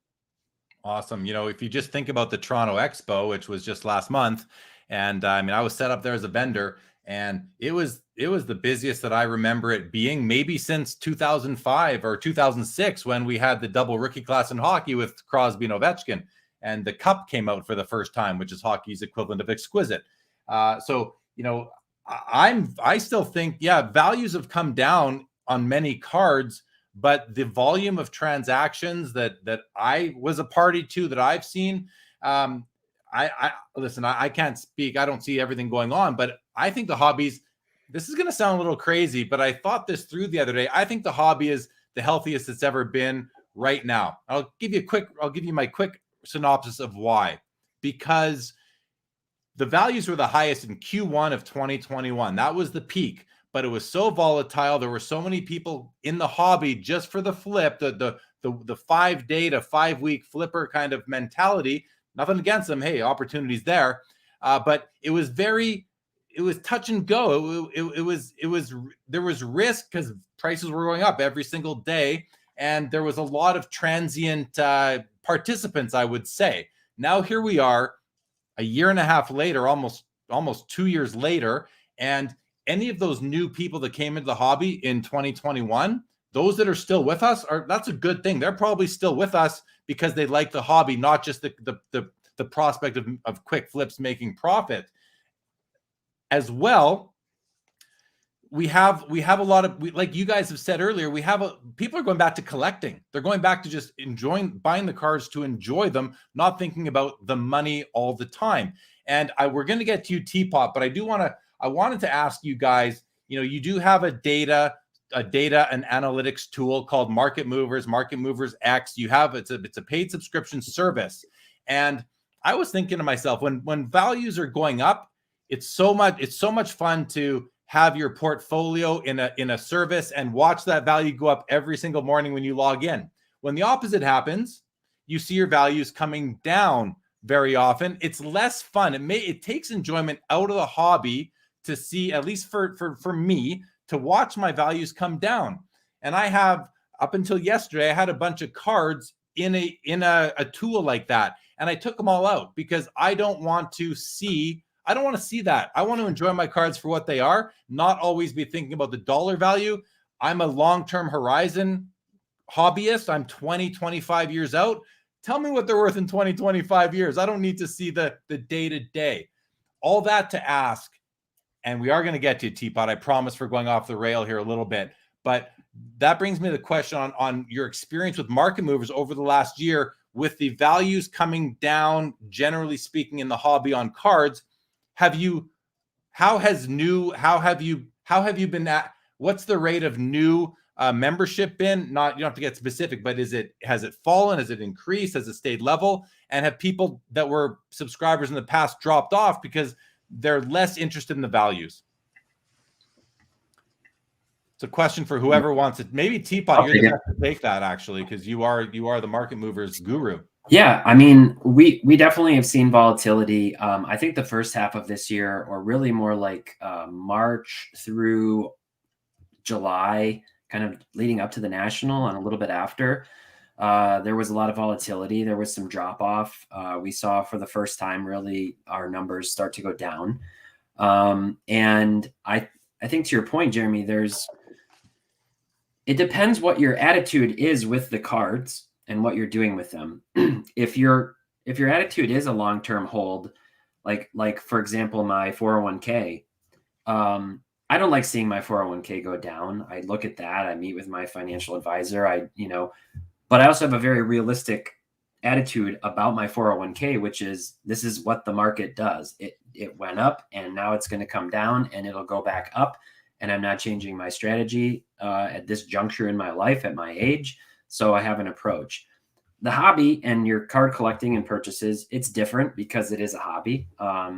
And at least for most people, some of the cards they have are PC cards or collection cards, or are more long-term holds. And so if that's your mindset, like it is with a lot of the cards that I have in my collection on Market Movers, I'm not super concerned about seeing the prices. The reason I think having them in Market Movers in your collection is valuable is because if they aren't something that you're emotionally attached to, but there's something that you bought for a value-driven reason, maybe to trade up into that long-term Grail PC card, you can see what the price history is far more than just the last 90 days on eBay, which is far too myopic to be able to make a smart decision. And so having that data, being able to track it, you can easily go into your collection and see which ones are the biggest price movers up and down. And if you see something that's moving up and you're like, hey, there's one that I'm not emotionally attached to right now, but there's some opportunities right now because prices have come down so significantly on cards that I've been chasing. And there's a lot of ghost cards emerging on, different auction houses and on eBay. Now's my chance. This one's been going up. I have a holistic view of all the cards in my boxes behind me. I'm going to move these. I'm going to take these ones to Toronto with me.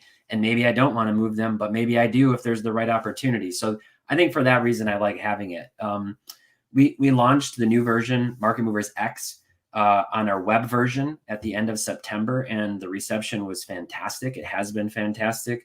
We've seen really strong subscription growth since then. We have more subscribers than we've ever had before. One of the biggest enhancements was making the product a lot more visual. Doug touched on this sort of like, re-emphasis on the collector. And that's something that we have really big plans for with Market Movers and with our suite of products, our digital products. We want to be able to contribute value to everybody, where pricing intersects just exploration and discovery and cataloging and visual. And so we made Market Movers a lot more visual. There's options to toggle between like gallery views and list views with the data, depending on what you're doing. And that's on 1.1 million cards and nearly 6,000 sealed wax products. And we have very big intentional plans for that to grow significantly and hopefully quickly in 2023. So right now we're focused on, with the web, on rebeefing up the infrastructure to set us up for some of those bigger plans in the first half of next year. And then the other big push for us is to get the new version of our mobile app out. So that's kind of been a little bit of a weak spot relative to the web experience. It hasn't had all the feature set that you have on the web. And for people who are more just mobile heavy in terms of what they do, there's a lot of functionality that we want to bring to that app. So that should be out probably the first week or so of January with a much improved experience. And so the other thing I would say about Market Movers is we always welcome feedback, suggestions. If you are using it yourself, send us feedback if you have ideas. If you've used it in the past and you canceled for one reason or another, maybe it didn't have the cards you were looking for or certain features, give us another try or drop us a line on what you'd like to see that would make you, interested in it. And if you've never tried it, then I'll shamelessly say, go to our website and you can use a promo code trial to get 7 days totally free. And if you don't like it, let us know. If you do like it, let us know. We just, that feedback's really critical because we're always trying to look ahead and prioritize what's coming next. And it was providing feedback on the Market Movers app that put you in the chair you're in today. So that's pretty cool right there.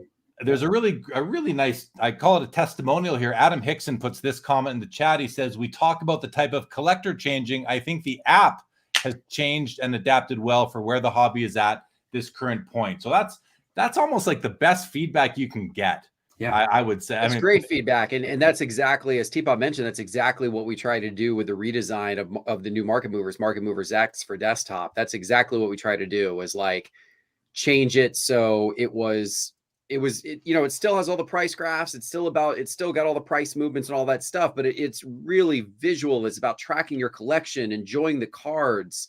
You can get lost in cards if you want. You can just use it as the ultimate tool to browse through, the million plus cards that we have in the library. It's like a fun database to explore, even if you don't care about the prices. And so that's what we were hoping to achieve. So that's awesome that comment came in. Yeah, good. Glad to see that. Okay, so T-Pott, back to what we learned in 2022, and I'm gonna delay you by 10 more seconds and just finish off what I was saying. Why I think we're at the hobby is the healthiest it's ever been right now is because all those people that made it through. If you came into the hobby at any time starting the beginning of 2020 and you're still in it, that's a win for the rest of the hobby, because those are the people who stuck it out. You've stuck it out through the up, the down, and now you're still here. And there's more people now than ever before because of that surge we had in 2020, 2021. And I think with that, along with the fact that we've got still fanatics to do what they're going to do by marketing the heck out of our hobby, I think that's going to help bring in more people as well. So I think right now is the strongest it's ever been. I know that might sound crazy to some people, and I'm okay with that. These are my thoughts, but let's now go, T-Pott. 2022, what were your biggest takeaways? Yeah, and this is something, I've thought a lot about this. We're nearing the end of the year, and I tend to do a lot of introspection and reflecting, especially as we draw closer to a year, I think, like a lot of people do. And I do think the hobby's healthy in many ways. I think there's things that aren't as healthy. One word that I would kind of use that I think is happening right now is I think the hobby is kind of in a molting phase. I think it's sort of shedding old layers in preparation for new growth, for somewhat of maybe a more true renaissance. The last few years was really exciting. It had that euphoric, stretch. And 2021 was very much that. 2020 into 2021, I should say. And everything was kind of fun and flashy and going up to the moon, and people were making money, and that was fun. 2022 has been sobering. It's been different. And as some people, like Geoff alluded to, I think have unfortunately been on the wrong side of holding the bag, as they say. One thing that's become very apparent to me is I've learned that the hobby is made up of the same exact humans who make up society. It's not some magical safe haven space that's immune to political divides, infighting, criticality, cynicism, bullying, scamming, rash judgments, and frankly, just sometimes insane accusations. There are a lot of people in the hobby who are trying to escape that. We talk a lot at SCI about how the hobby is an escape for a lot of people. It's also the way to use that word healthy. There's a guy at the Dallas Card Show every time they have it. I think it's like keep the hobby healthy or something on Instagram. You know, there's aspects for some people. It's about mental health. It's about having something that's recreational that kind of takes them out of certain stresses in their life. And for that reason, it's really valuable. So there's people trying to escape that dynamic. But sometimes if you venture too far outside of your circle, you end up getting exposed, especially this last year, to what has become, kind of the dark underbelly of the hobby, in my opinion. And so how we choose to respond to that is very much up to each of us. We've taken a position at SCI that is to sort of just say, we're not addressing that. We're not going there. We have very clear principles and a mission, and it's to try to be a force for good in the hobby. We keep using this word. I think it's really important to sort of maybe put some definition or some clarity to what the hobby is. Everybody throws that around. It's like in people's Instagram handles all the time, and we just talk about the hobby. So if the audience will, if you guys will, I'm going to kind of walk through and unpack what I've been reflecting on and what does that mean when we say what is the hobby. Firstly, the hobby wouldn't exist without the cardboard. It's cardboard. It's comprised of all sports, all eras, from the new stuff being printed to stuff that's more than 100 years old. It's non-sports cards. It's sealed in boxes and packs. It's sold as singles. The boxes and packs can be opened by individual consumers like those of us. It can be opened by breakers. The singles can be sold on the secondary market, at shows, in private exchanges, on social media, in public online marketplaces. You have all different types of ways of exchanging things: cash, crypto, trades, combinations of the above, and other creative ways of exchanging cards and other collectibles. The hobby is definitely a community. It's you have in-person hangouts, you have local card shops, you have card shows, you have breaker live streams, you have Discord servers, social media, web forums, and many other ways of connecting within the hobby in a community format. The hobby's content, you have different media forms. You have YouTube, Instagram, TikTok, Twitter, Facebook, podcasts, and other things, our website, journalism.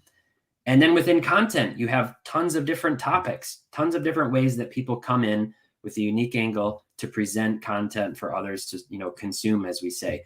You have card show coverage. You have like historical breakdowns and analysis of cards and sets. You have people doing breaking and box reviews. You have big hit recaps. I like watching those. People just showing off their PCs. Those are some of my favorite videos personally. You have live streams like Sports Cards Lives and other things. You have the videos like I do on the Market Movers channel for price and data analysis and other, just more analytical type of stuff. It's also sometimes just one or two people rambling and ranting, and sometimes that's good, and sometimes it's not so good. And then unfortunately, I think it's also increasingly people drama chasing and kind of clout seeking, and that's the unfortunate part, that I think for some reason certain people latch onto that. They grab onto it. I don't chase TMZ in real life. I don't care about that stuff. I don't want to sensationalize people's downfalls and other bad things that happen, and that's not why I'm personally in the hobby. Now, the last thing, like it or not, the hobby is also full of people who are chasing profit, opportunity, ways to succeed in their careers and life, to make side money. And they're doing this in a lot of different ways.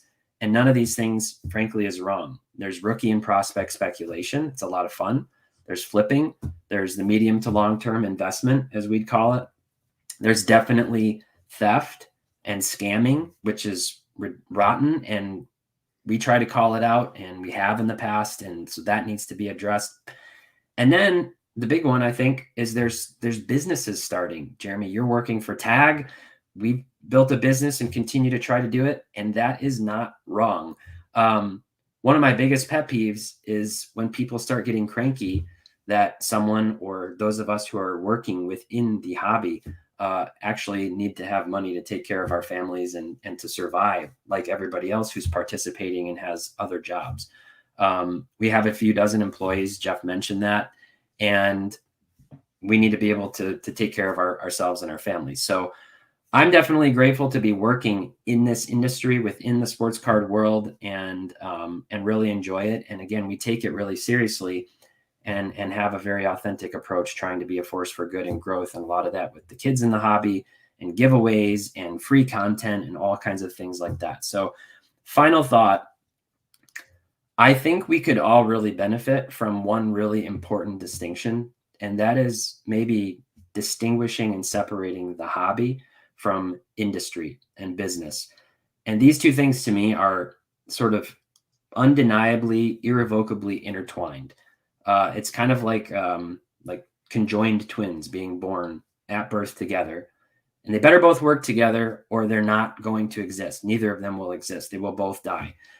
There's massive risk, in my opinion, of industry being too myopic, too greedy, corrupt, naive, ignorant, failing to understand that if the hobby doesn't thrive, then the industry itself will die. I'm not a big Magic the Gathering person, but I've seen some recent headlines that they may have kind of tried to front load and put out a lot of product. I haven't dove into that too much, but it does sort of, I think, tie into what I'm trying to get to. And the flip side of this is the hobby also needs to understand sort of basic business and the principle of supply and demand, as well as just evolution. Where there's opportunity, there's going to be people trying to seize the moment and seize that opportunity. And the hobby sometimes likes to be that old man just kind of shaking its fist at the sky and getting cranky and saying, you know, this isn't the way it's supposed to be, get kind of cynical, and that's not how it's always been. And frankly, sometimes it's just inertia. Things get set in motion. Again, there's opportunity, and that can't be undone. And it's an unavoidable trajectory, just like what we saw in 2021. You know, there are a lot of people who are kind of calling out, and maybe rightly so, saying like, don't get caught. You know, this isn't realistic. This can't last forever. But there's a difference between being sort of like reasonable and talking about it and then taking it to a whole nother extreme and sort of ruining everybody's experience or trying to within the hobby. So I think sometimes you accept that, so you pick your battles. And if you don't, I think the hobby sort of runs the risk of this self-fulfilling prophecy of being its own demise by trying to pretend that the industry isn't a part of it. Nobody, I think, amongst us or anybody participating in the hobby, save maybe people who are just diehard vintage collectors and absolutely don't care about anything happening now, wants to say, industry be damned. We don't want any more grading companies. We don't want any more packs being produced. The whole thing just needs to come to a halt. And so because of that, all of this stuff continues to happen. We're going to look for opportunities to continue to improve it, to optimize it, to look for ways that it's broken and not working well and keep making it better. And that's what I'd like to see from the hobby side, just having a little more rounded out perspective about what the, is realistic in terms of business and industry. So that's kind of my rant, my spiel, my reflections. And I'd love to hear people's feedback in the comments, or, shoot me a DM on Instagram, which I think was scrolling. And that's something I've been chewing on for a long time.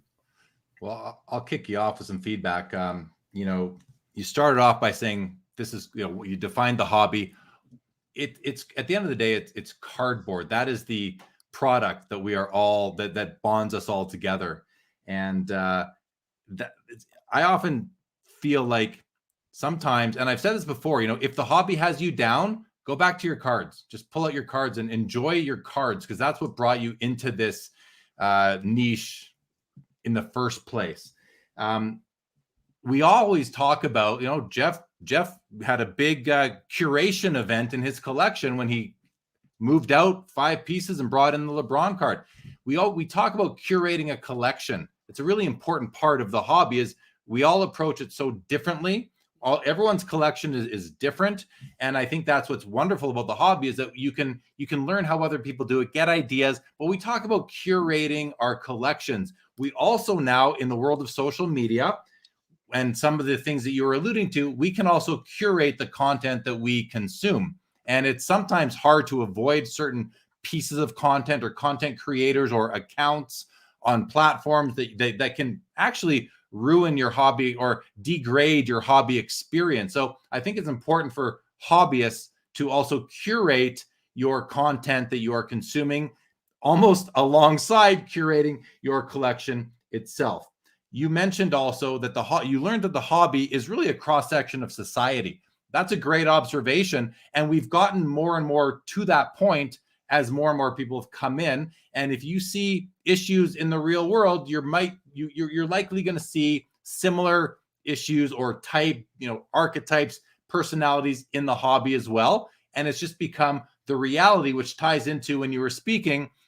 And I was about to write, when people are speaking on my show, I take notes so I'm not going to interrupt them. And one of the words that you said that had me kind of go like that was evolution, because I was about to write down evolution and you said it right when I was about to write it down.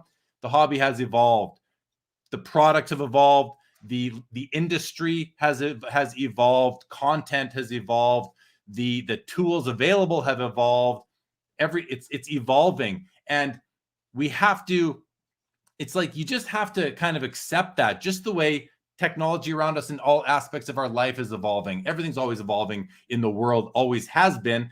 And we're just at this real hockey stick curve in the history of society right now in the 1900s and 2000s. So it's always evolving. We got to curate. We got to go back to the cards when we need to. And, even though, I think, I don't know if it's Cage or Andrew on the Luca Network account right now, but they said, what's the question again? They were joking.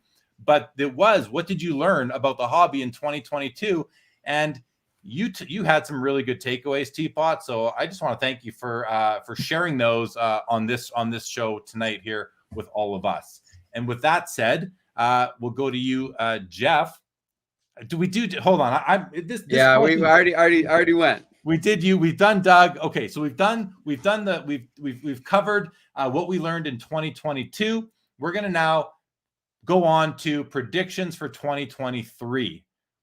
And who wants to start this one off? Who put up your hand? Whoever'd like to kick us off with what you see. Let's continue on with you, T-Pott. You're on a roll. We'll go in reverse order this time.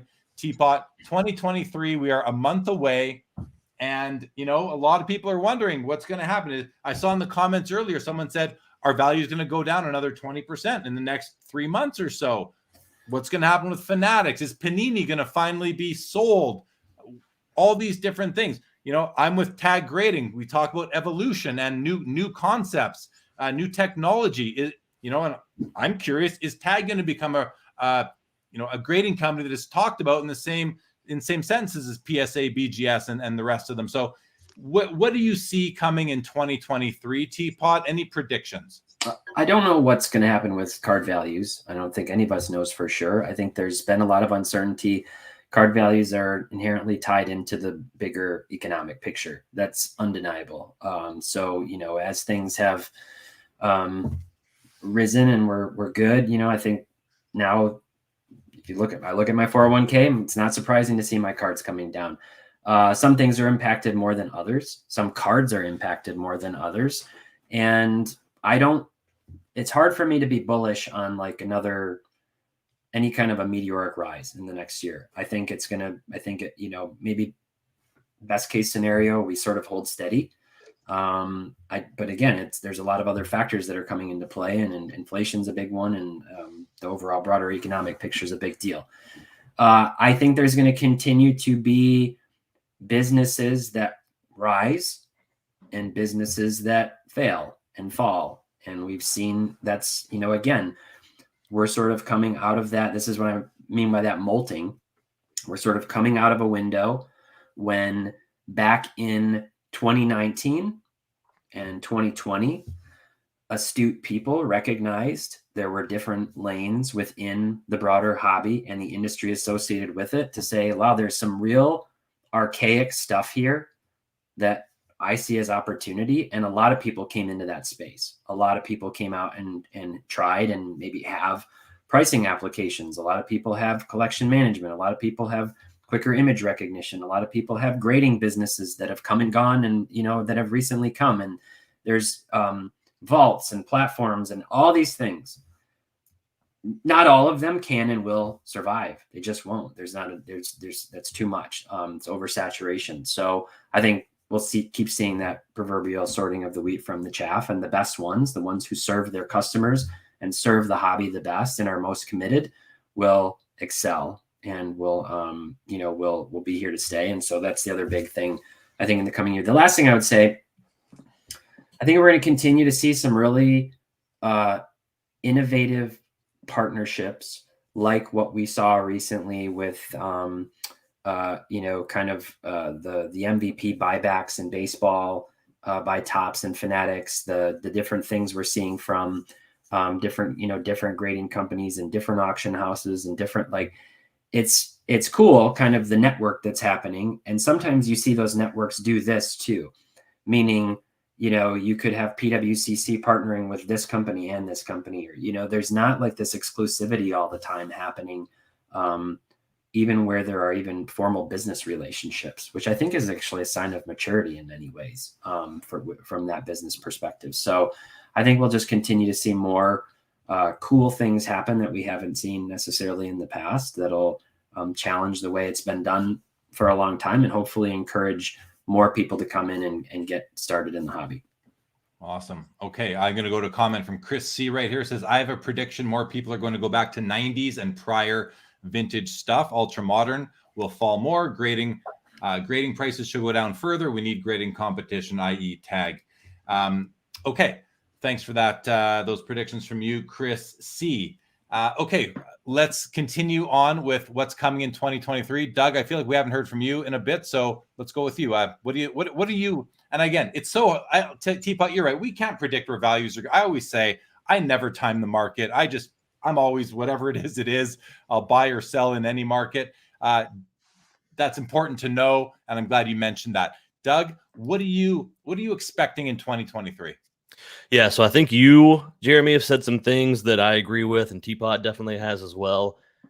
I think, when the market was red hot, tons of people entered the space. They wanted to take advantage of the booming market, not just individuals trying to become day traders essentially within the card market, but also businesses, which has led to an oversaturation in some particular areas. And I think, once the dust settles in the phase that we're kind of in right now, T-Pott called it a molting phase. I believe that, when this all settles, the people that want to be in the hobby and that have earned their way into the hobby, if you're talking about businesses, will be the ones that prevail going forward. And I think it's going to be more consistent going forward. But I think in the interim, I think right now we're talking about card prices. If I were to guess, I think they probably will continue to go down a little bit. I think there's a lot of people right now that are hesitant to make any, maybe big purchases or big investments because they don't know where the bottom is. We always talk about, buying the dip. Well, it could keep dipping, right? And I think that started to scare a lot of people in terms of, maybe not wanting to get caught at a period that's not the bottom. So I have a feeling that we might see the cards continue to go down as people kind of move into this collection mode right now. But I think going into, maybe first quarter of next year, maybe closer to the end of the first quarter, beginning of the second quarter, things will start to even out. And I think we'll start to see things headed in the right direction. One of the things I'm most optimistic about is going to be Fanatics' involvement into the hobby. Whether or not they do anything with Panini, I think that they probably will. If you made me guess, I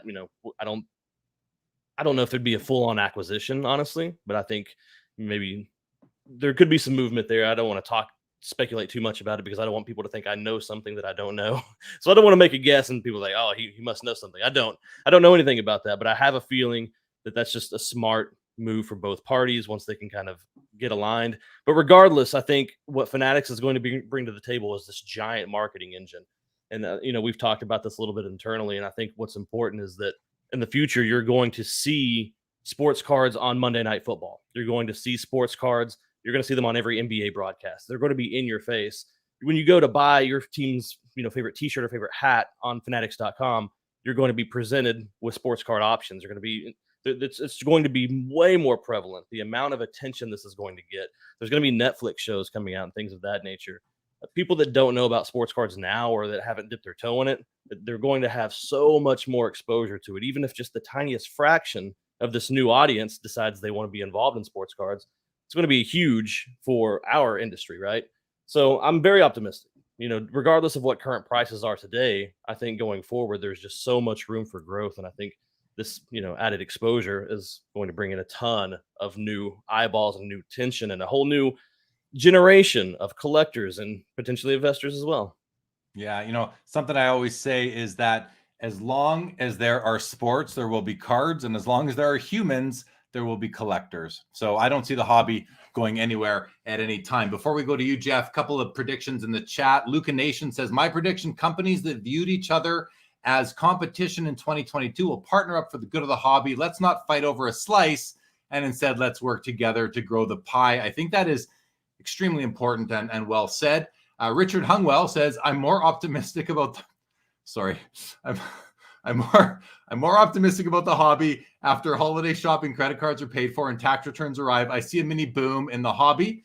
Adam Hickson says, buy when others are scared. Am I missing something? Am I missing any other investing platitudes? And I agree. I agree with all those comments. So thanks to you guys for throwing those into the chat. All right, Geoff, you're on. Thoughts on 2023 and anything else that's been said here or in the chat? T-Pott and Doug said a lot of good things. I'll just add two more quick things. I think T-Pott, I think 2023 is going to be a great year for the collector. If prices do go down further, which I think they probably will go down further, things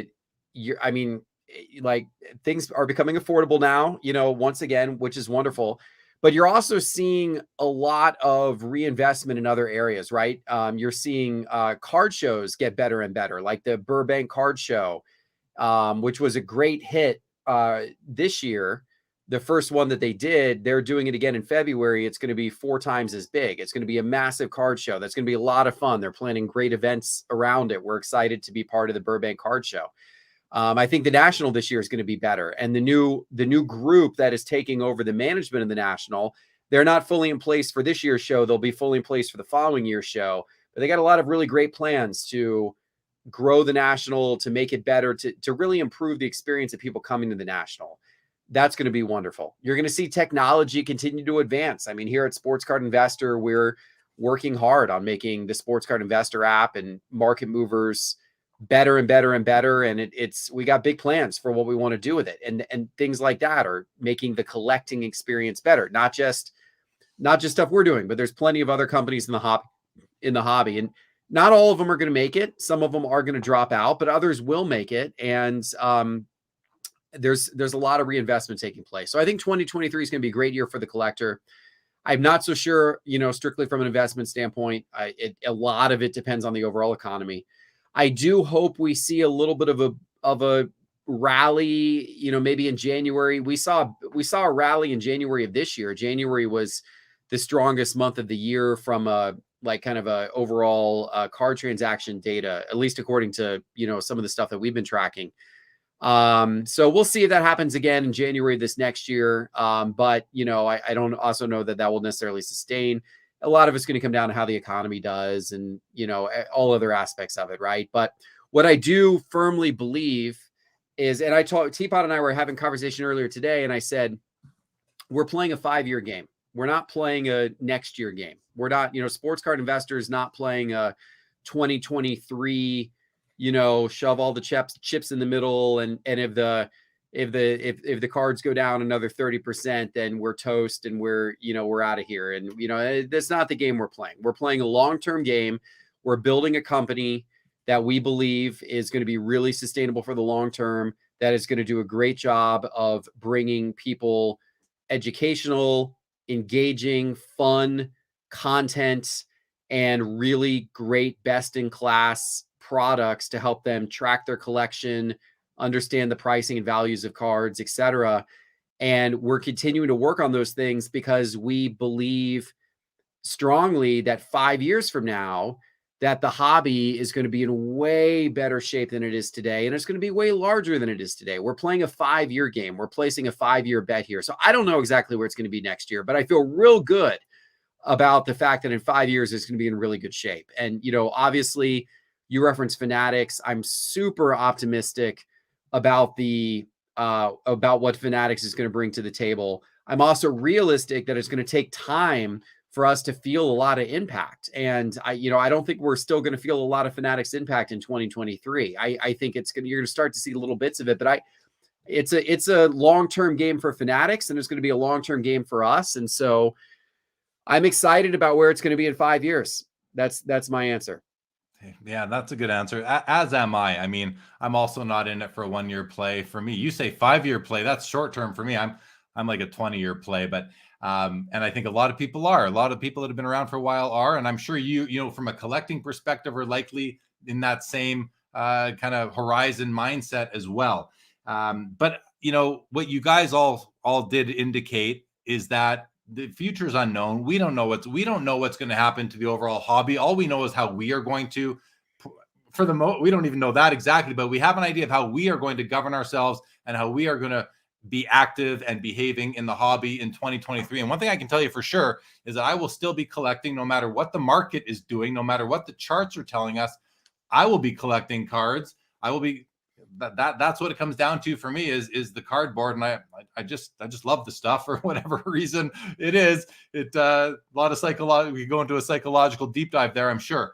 But the constant is we don't know what's going to happen next year, but we've had a few more predictions come into the chat. So Luca Nation says prediction for individual card values. We saw spikes in January, February of 2020, 2021, and 2022. I expect the same in 2023 after the holiday spending is done. I mean, that is an observation, that prediction based on observations that history would repeat itself. So it's hard to argue with that. If you've seen it 3 years in a row, why not again? I mean, it might not happen, but I understand where Luca is coming from on that prediction. Toa Hang says, I think you're going to see a gradual rise in non-sports as the sports card hobby comes back to collectors. You don't have more hardcore collectors than the non-sports collectors. So interesting. I always say this show is called Sports Cards Live, but we often talk about the non-sport, and I collect non-sport myself as well. I don't collect TCG, but I collect some, Hollywood and music and that kind of thing.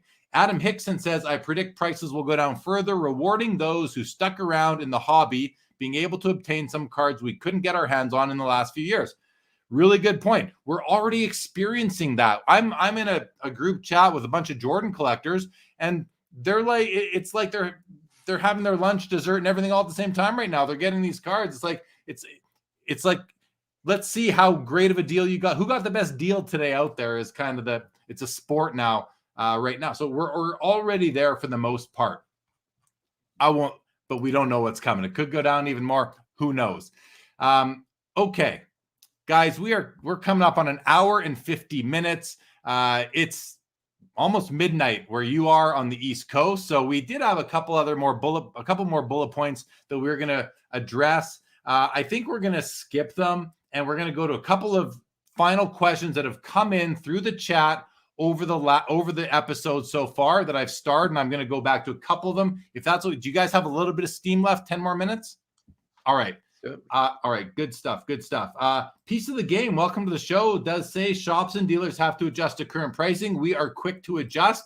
So important to be nimble. So important to be able to pivot if you have to. That was a big theme at the Beckett Industry Summit in Brian Gray's keynote speech. I sat right beside you, Geoff, during his keynote speech, and maybe it was a different event, but in any event, he was talking about being able to adapt and pivot when you need to and providing value to your customers. So piece of the game, very astute comment. And thank you for that. Thank you. By the way, I've never been a piece of the game, but I hear great things about that store. Really great things about that store. I want to get up there sometime. So do I. It looks amazing. I've seen several pictures, and they've invited me up, and I can't wait to get there. Thank you, Card Stories, for being here tonight. So I'm going to go to a couple of questions that came in throughout the show, throughout the episode. Not a lot that we're going to go back to. But okay, This was a funny one from Jordan Riker. He said, what card from your collection would each of you wear around your neck if you could pick one? Geoff, is it still the gold LeBron refractor rookie? Well, that's what I've been wearing around, but people always ask me what my favorite card is, and that's a hard question to answer because I mean I got so many different types of cards. I could pull out a Tim Tebow card or something like that, but like I've told the story a couple times, but one of my favorite cards is I have a Luka Trae Young card from Immaculate, where they both on card autos, card number 1 of 49. I thought it was such a cool card, and that one was symbolic to me because I really got back into the hobby this time around kind of big in 2018. And of course, so Luka and Trey, like I was there as all those products were coming out, and so that was my first kind of reinvigoration into the chase of ultra modern cards, was around Luka and Trey. And so that card in particular has like kind of a lot of personal meaning to me because it was one that reminds me of, the guys who I was chasing the most. It's a cool card. So that one might be one I might wear around my neck. T-Pott, what about you? If you could have what card would you wear around your neck if you had the opportunity? It'd have to be my Kobe 1996 Finest Airs Gold refractor that I picked up at the National this year. It's a PSA 8. It's definitely a little off center, but that card is that's it. That's my childhood. That's the nostalgia. It's a beautiful card, one of the most beautiful cards of the 90s, in my opinion. And second to that would probably be my 2012 Prism Gold Andre Drummond BGS 10. That sort of encapsulates my PC. That was the card I was after for a long time that I won on my final bid on PWCC a few months back. I was like, I'm out after this, and I got it. So nice. Yeah. T-Pott, I got a question for you about that card. The Kobe, the finest cards that, you can get them with the coating, you can get them without the coating. This was a really big purchase for you. It was an important purchase, obviously a card you loved. This is a question I'm meaning to ask you. I could ask you around the office, but I'm going to ask you now live here. You chose with coating, right? Your copy's got the coating on it, right? It does. What was that decision? Like, why the with coating? Opportunity. Okay. I saw it. Aesthetically, I'm team without coating aesthetically. And I kind of wondered about this. I was like, oh, maybe it's an 8 because of the coating, but it's definitely off center. So maybe it would go up to a 9, but I probably would rather have one just in terms of like pure PC without the coating. But people love the coating too. So maybe as like a authentic piece of history, it's better. I don't know. I've gotten into this with Adam many times. He's team coating. And so I'd probably prefer it without, but I saw it there and I was able to work out a deal, and that's why I have it. The card, they just so much better without the coating. They shine, that you can actually see how they were meant to look. It's either, do you want the card as it came out of the pack, as a real pure traditionalist would tell you, would say, or do you want it was meant to be enjoyed and viewed and consumed, and that would be without the coating. I'm a no coating guy because I think the cards just look so much nicer. They do, yeah. But that's each to their own, and I don't think there's a right or a wrong answer for that, for sure. So, but nice questions, and thanks to the people who have been in the chat and have, like, Big C7 was really active tonight. Thanks for subbing to the channel, and thanks for coming out to the episode tonight. Here's another question from Jordan Riker for you, Geoff. Have you considered going to a show in disguise so you can explore the show more anonymously? Have you ever had that thought? Yeah, it's not a crazy question. So I did that actually.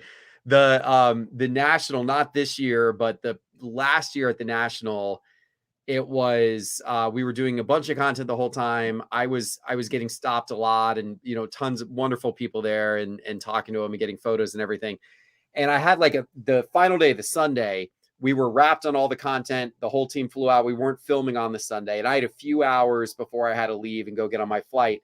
And I said, this was 2 years ago. So people were still wearing masks. Some people were, right?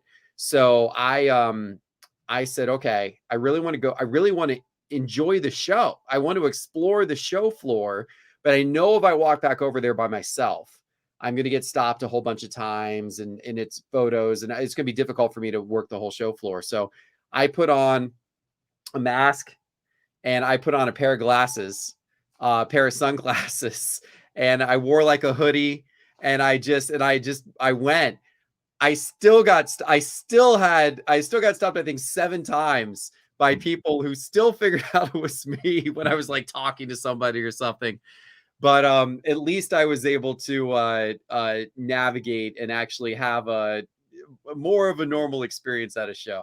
You do miss that a little bit. I will say, like, you know, there is a danger in turning any hobby that you love into a business. And, you know, I did this, this isn't the first time I've done this. I did this back in the early 2000s. I love ice cream. Ice cream's like a big thing. I love ice cream. And so I love Ben & Jerry's. It's my favorite ice cream brand. So I ended up opening up 3 Ben & Jerry's ice cream stores in Gainesville, Florida.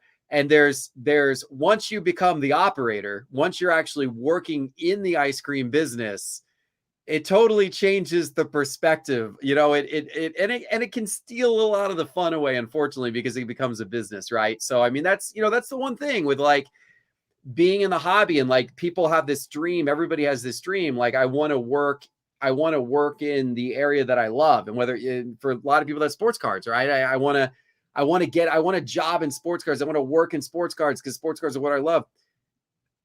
You know, be slightly careful with that, because it will turn your hobby and your passion into work.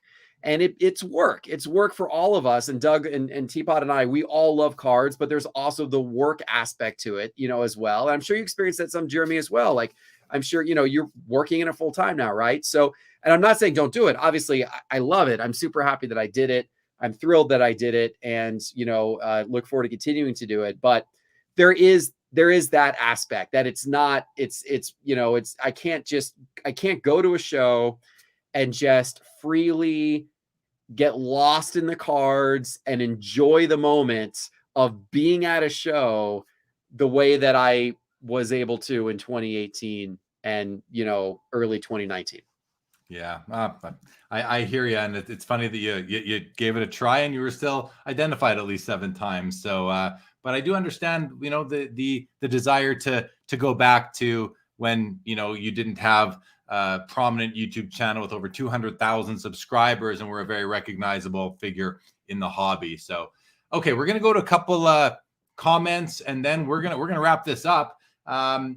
So first, I want to just thank LA Collection for this, as I always bring on great guests. And yes, I'll go on if you really want me to. If you're still watching LA Collection and you haven't yet, DM me, and we can definitely talk about it for sure. Grotman Cards, my friend Mitch says, people that keep the coating on should slab vintage cards with gum on it. Now, that's a funny comment, but this is how much of a cardboard nerd I am. I have a collection of vintage cards with the gum still stuck on them. It's like 3 cards only, but I have them. I've cracked the odd pack. It's a Steve Yzerman, or like a recognizable player. I think I have one, a Nolan Ryan as well. And I think, or maybe it's Ryan Sandberg, but in any event, they're kind of cool. I don't know if I'd get them slab, but it's fun to have them. Cardboard Cheddar just made a really great comment. It says, sellers don't have to meet what someone else is willing to sell for. I'm so sick of the bottom feeders in this hobby who don't see any value until they own it. And I see what he's getting at, but what my nugget from this post is that just because you don't want to pay what a seller is asking for a card, or a seller is asking more money for a card than the most recent comp, or the average of the most recent 3 comps, doesn't mean they have to sell you the card. They can keep the card. They can price it. You know, if you price it way, you know, 2-3x what it's ever sold for, I think that's awkward. But, you know, yeah, if you don't want to pay someone's price, don't pay the price. Look for an alternative copy. Really simple as that. Or just don't buy the card. That's also pretty easy to do as well. And as a final question for the panel, Vintage Card Collector asked this a while ago now, is there a big vintage card on Geoff's radar? But I want to ask this to all 3 of you guys. Is there a vintage card that might be in your sights for 2023, the year ahead, that you would like to add if you have the opportunity to? We'll start with you, Geoff. Yeah, 100%. There's actually several. I've gotten a little more excited, about vintage. I've gotten into it more. I love the 33 Gaudy Babe Ruths. I have them in relatively low grade, but I love that. I love the 33 Gaudy set. It's beautiful. Um, and these are super rare and super expensive, but I would love to pick up a 33 Gaudy Ruth that is signed by Ruth and authenticated. So that's one that I'm after. They will very occasionally come up for auction. You'll see one maybe every one a year or every other year. They go for outrageous prices, but I would love to get one of those someday. I also would love to pick up the Lou Gehrig from that set. I'd love to pick up a Lou Gehrig auto from that set. I want to pick up the Shoeless Joe Jackson from 1915 Cracker Jack. That's one that I'm after that I'd really like to get. That's a beautiful card. But probably my next vintage purchase, the one that I'm, most, I'd say, excited about getting next is going to be a 48 Leaf Jackie Robinson. I don't own a Jackie Robinson card, and I feel like Jackie Robinson transcends way beyond sports, and not only an exceptional baseball player, but somebody who, just dealt with the most unbelievable circumstances and came out a hero and meant incredible things to meant incredible things to the country and in ways beyond just the game. And so I think that that's so cool. And so it's hard for me to rank any baseball player above Jackie Robinson when you consider all that else, right? So a 48 Leaf Robinson's definitely, high on my list. I also don't like the question, what's your favorite card in your collection? I got 1,000 that I love. But when I'm asked that question, Geoff, my answer for the past year or so has been my 48 Leaf Jackie Robinson. So I'm with you. And the fact that that's the card you're chasing, props in my books for sure. It's certainly worthy. He transcends the sport. He's a historical figure, a very important one in history. And so, yeah, I love that answer. How about you, Doug? Do you have a vintage card that you'd like to pick up in 2023? Short answer is no. We do a show on the Sports Card Investor channel called Cards on the Table, and it's the three of us. It's Geoff, T-Pott, and myself, and we had a vintage conversation not too long ago, and I gave my hot take that I'm not interested in vintage.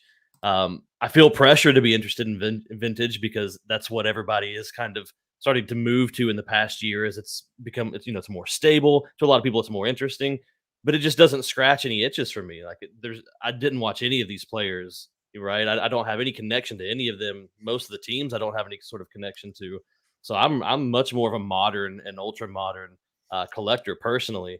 But in order to sort of appease that crowd that says, you've got to have something vintage, I collect a lot of former Kentucky basketball players, Kentucky football players. I'll go after a Dan Issel rookie card. That's only 71. It's not that old, unfortunately, but it's the oldest thing that I'll own, right? So a Dan Issel rookie card, I guess, if I have to say something, I'll put that on the list. But you don't have to say anything, Doug. That's the beauty of the hobby. You can do the hobby True. your way. If you don't want to collect vintage, all the power to you. I won't judge you. Most of my audience won't judge you. I don't know. I'm about to look at these comments here in a second and see what people think about that. How about you, T-Pott? Vintage was something I got into like in the last year. A lot of it was born out of saying, I want to be more well-rounded in terms of helping grow our database and market movers and understanding this area of the hobby. And then I just got bit by it, just the colors and the vibrancy and everything. So I'm very into it now. A couple cards. One I was looking for actively at the National and then found the Kobe and spent my budget is a 54 Topps Al Kaline. So I'd really like to get a Kaline rookie. I'm a Tigers fan, and Kaline was a pretty good guy, and he's a Tigers legend, and so that's one I'd like to get.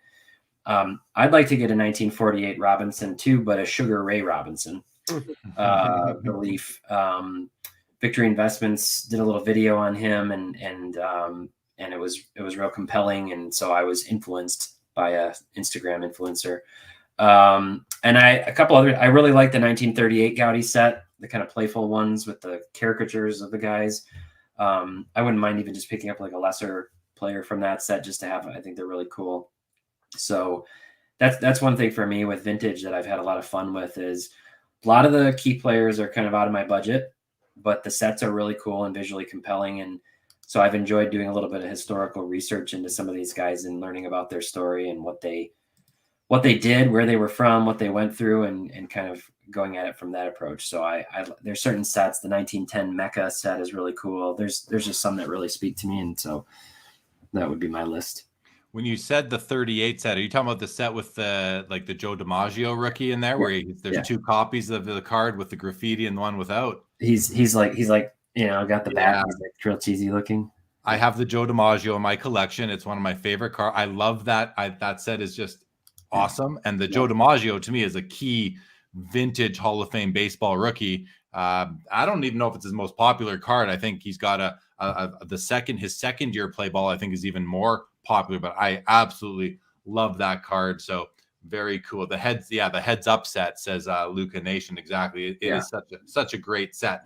All right, guys, there's one question that somebody has been asking me to ask you, Geoff, in the chat. I'm not going to put it on the screen, but he's basically asking me to ask you if you think the greater fool theory will continue into 2023, or have collectors wised up in regards to all the price fixing. Is this anything that you would like to comment on? I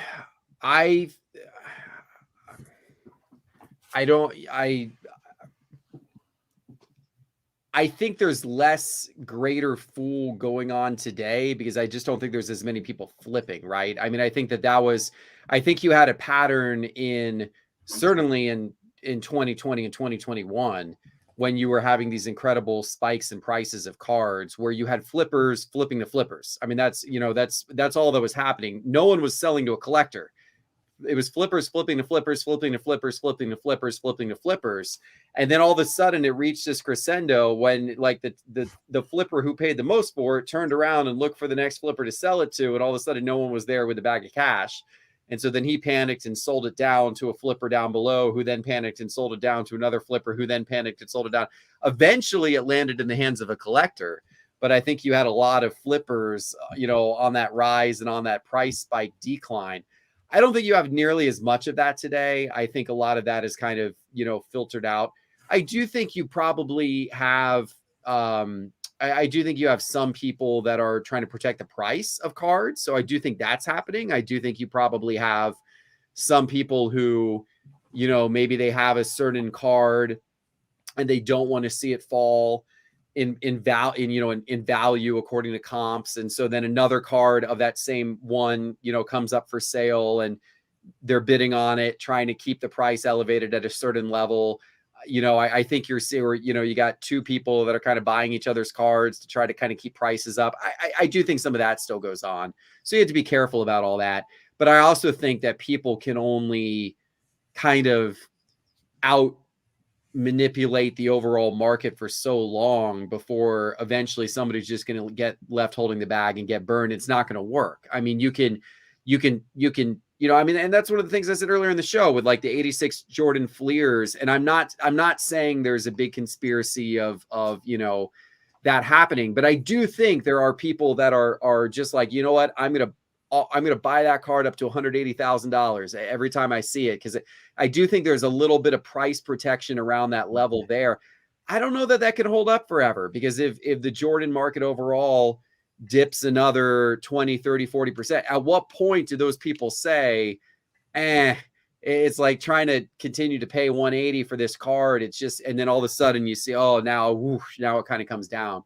So I think there's some of that going on, sure. But I think that just naturally kind of gets filtered out over time. And I think people who engage in that honestly end up getting burned more often than not. I don't think it's a good strategy.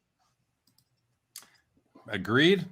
And okay, well, thank you for that and for addressing that question. So we're done. This show is over, but I do want to end it with one collector comment I just spotted in the chat from Jake's Toe. Says, I love the history of vintage cards. I personally like the well-used look with rounded corners. They have a story to tell. Like, I like my cards to be nice, but I like my vintage, especially like pre-war, to look vintage. I don't want a gem mint card from 1933 or 1910 or 1948 or even 1951. Even in the 60s, I like them to be 60s. I'll take them a bit better, more in that 8 level. But I just wanted to end with a nice collector type of comment right there. All right.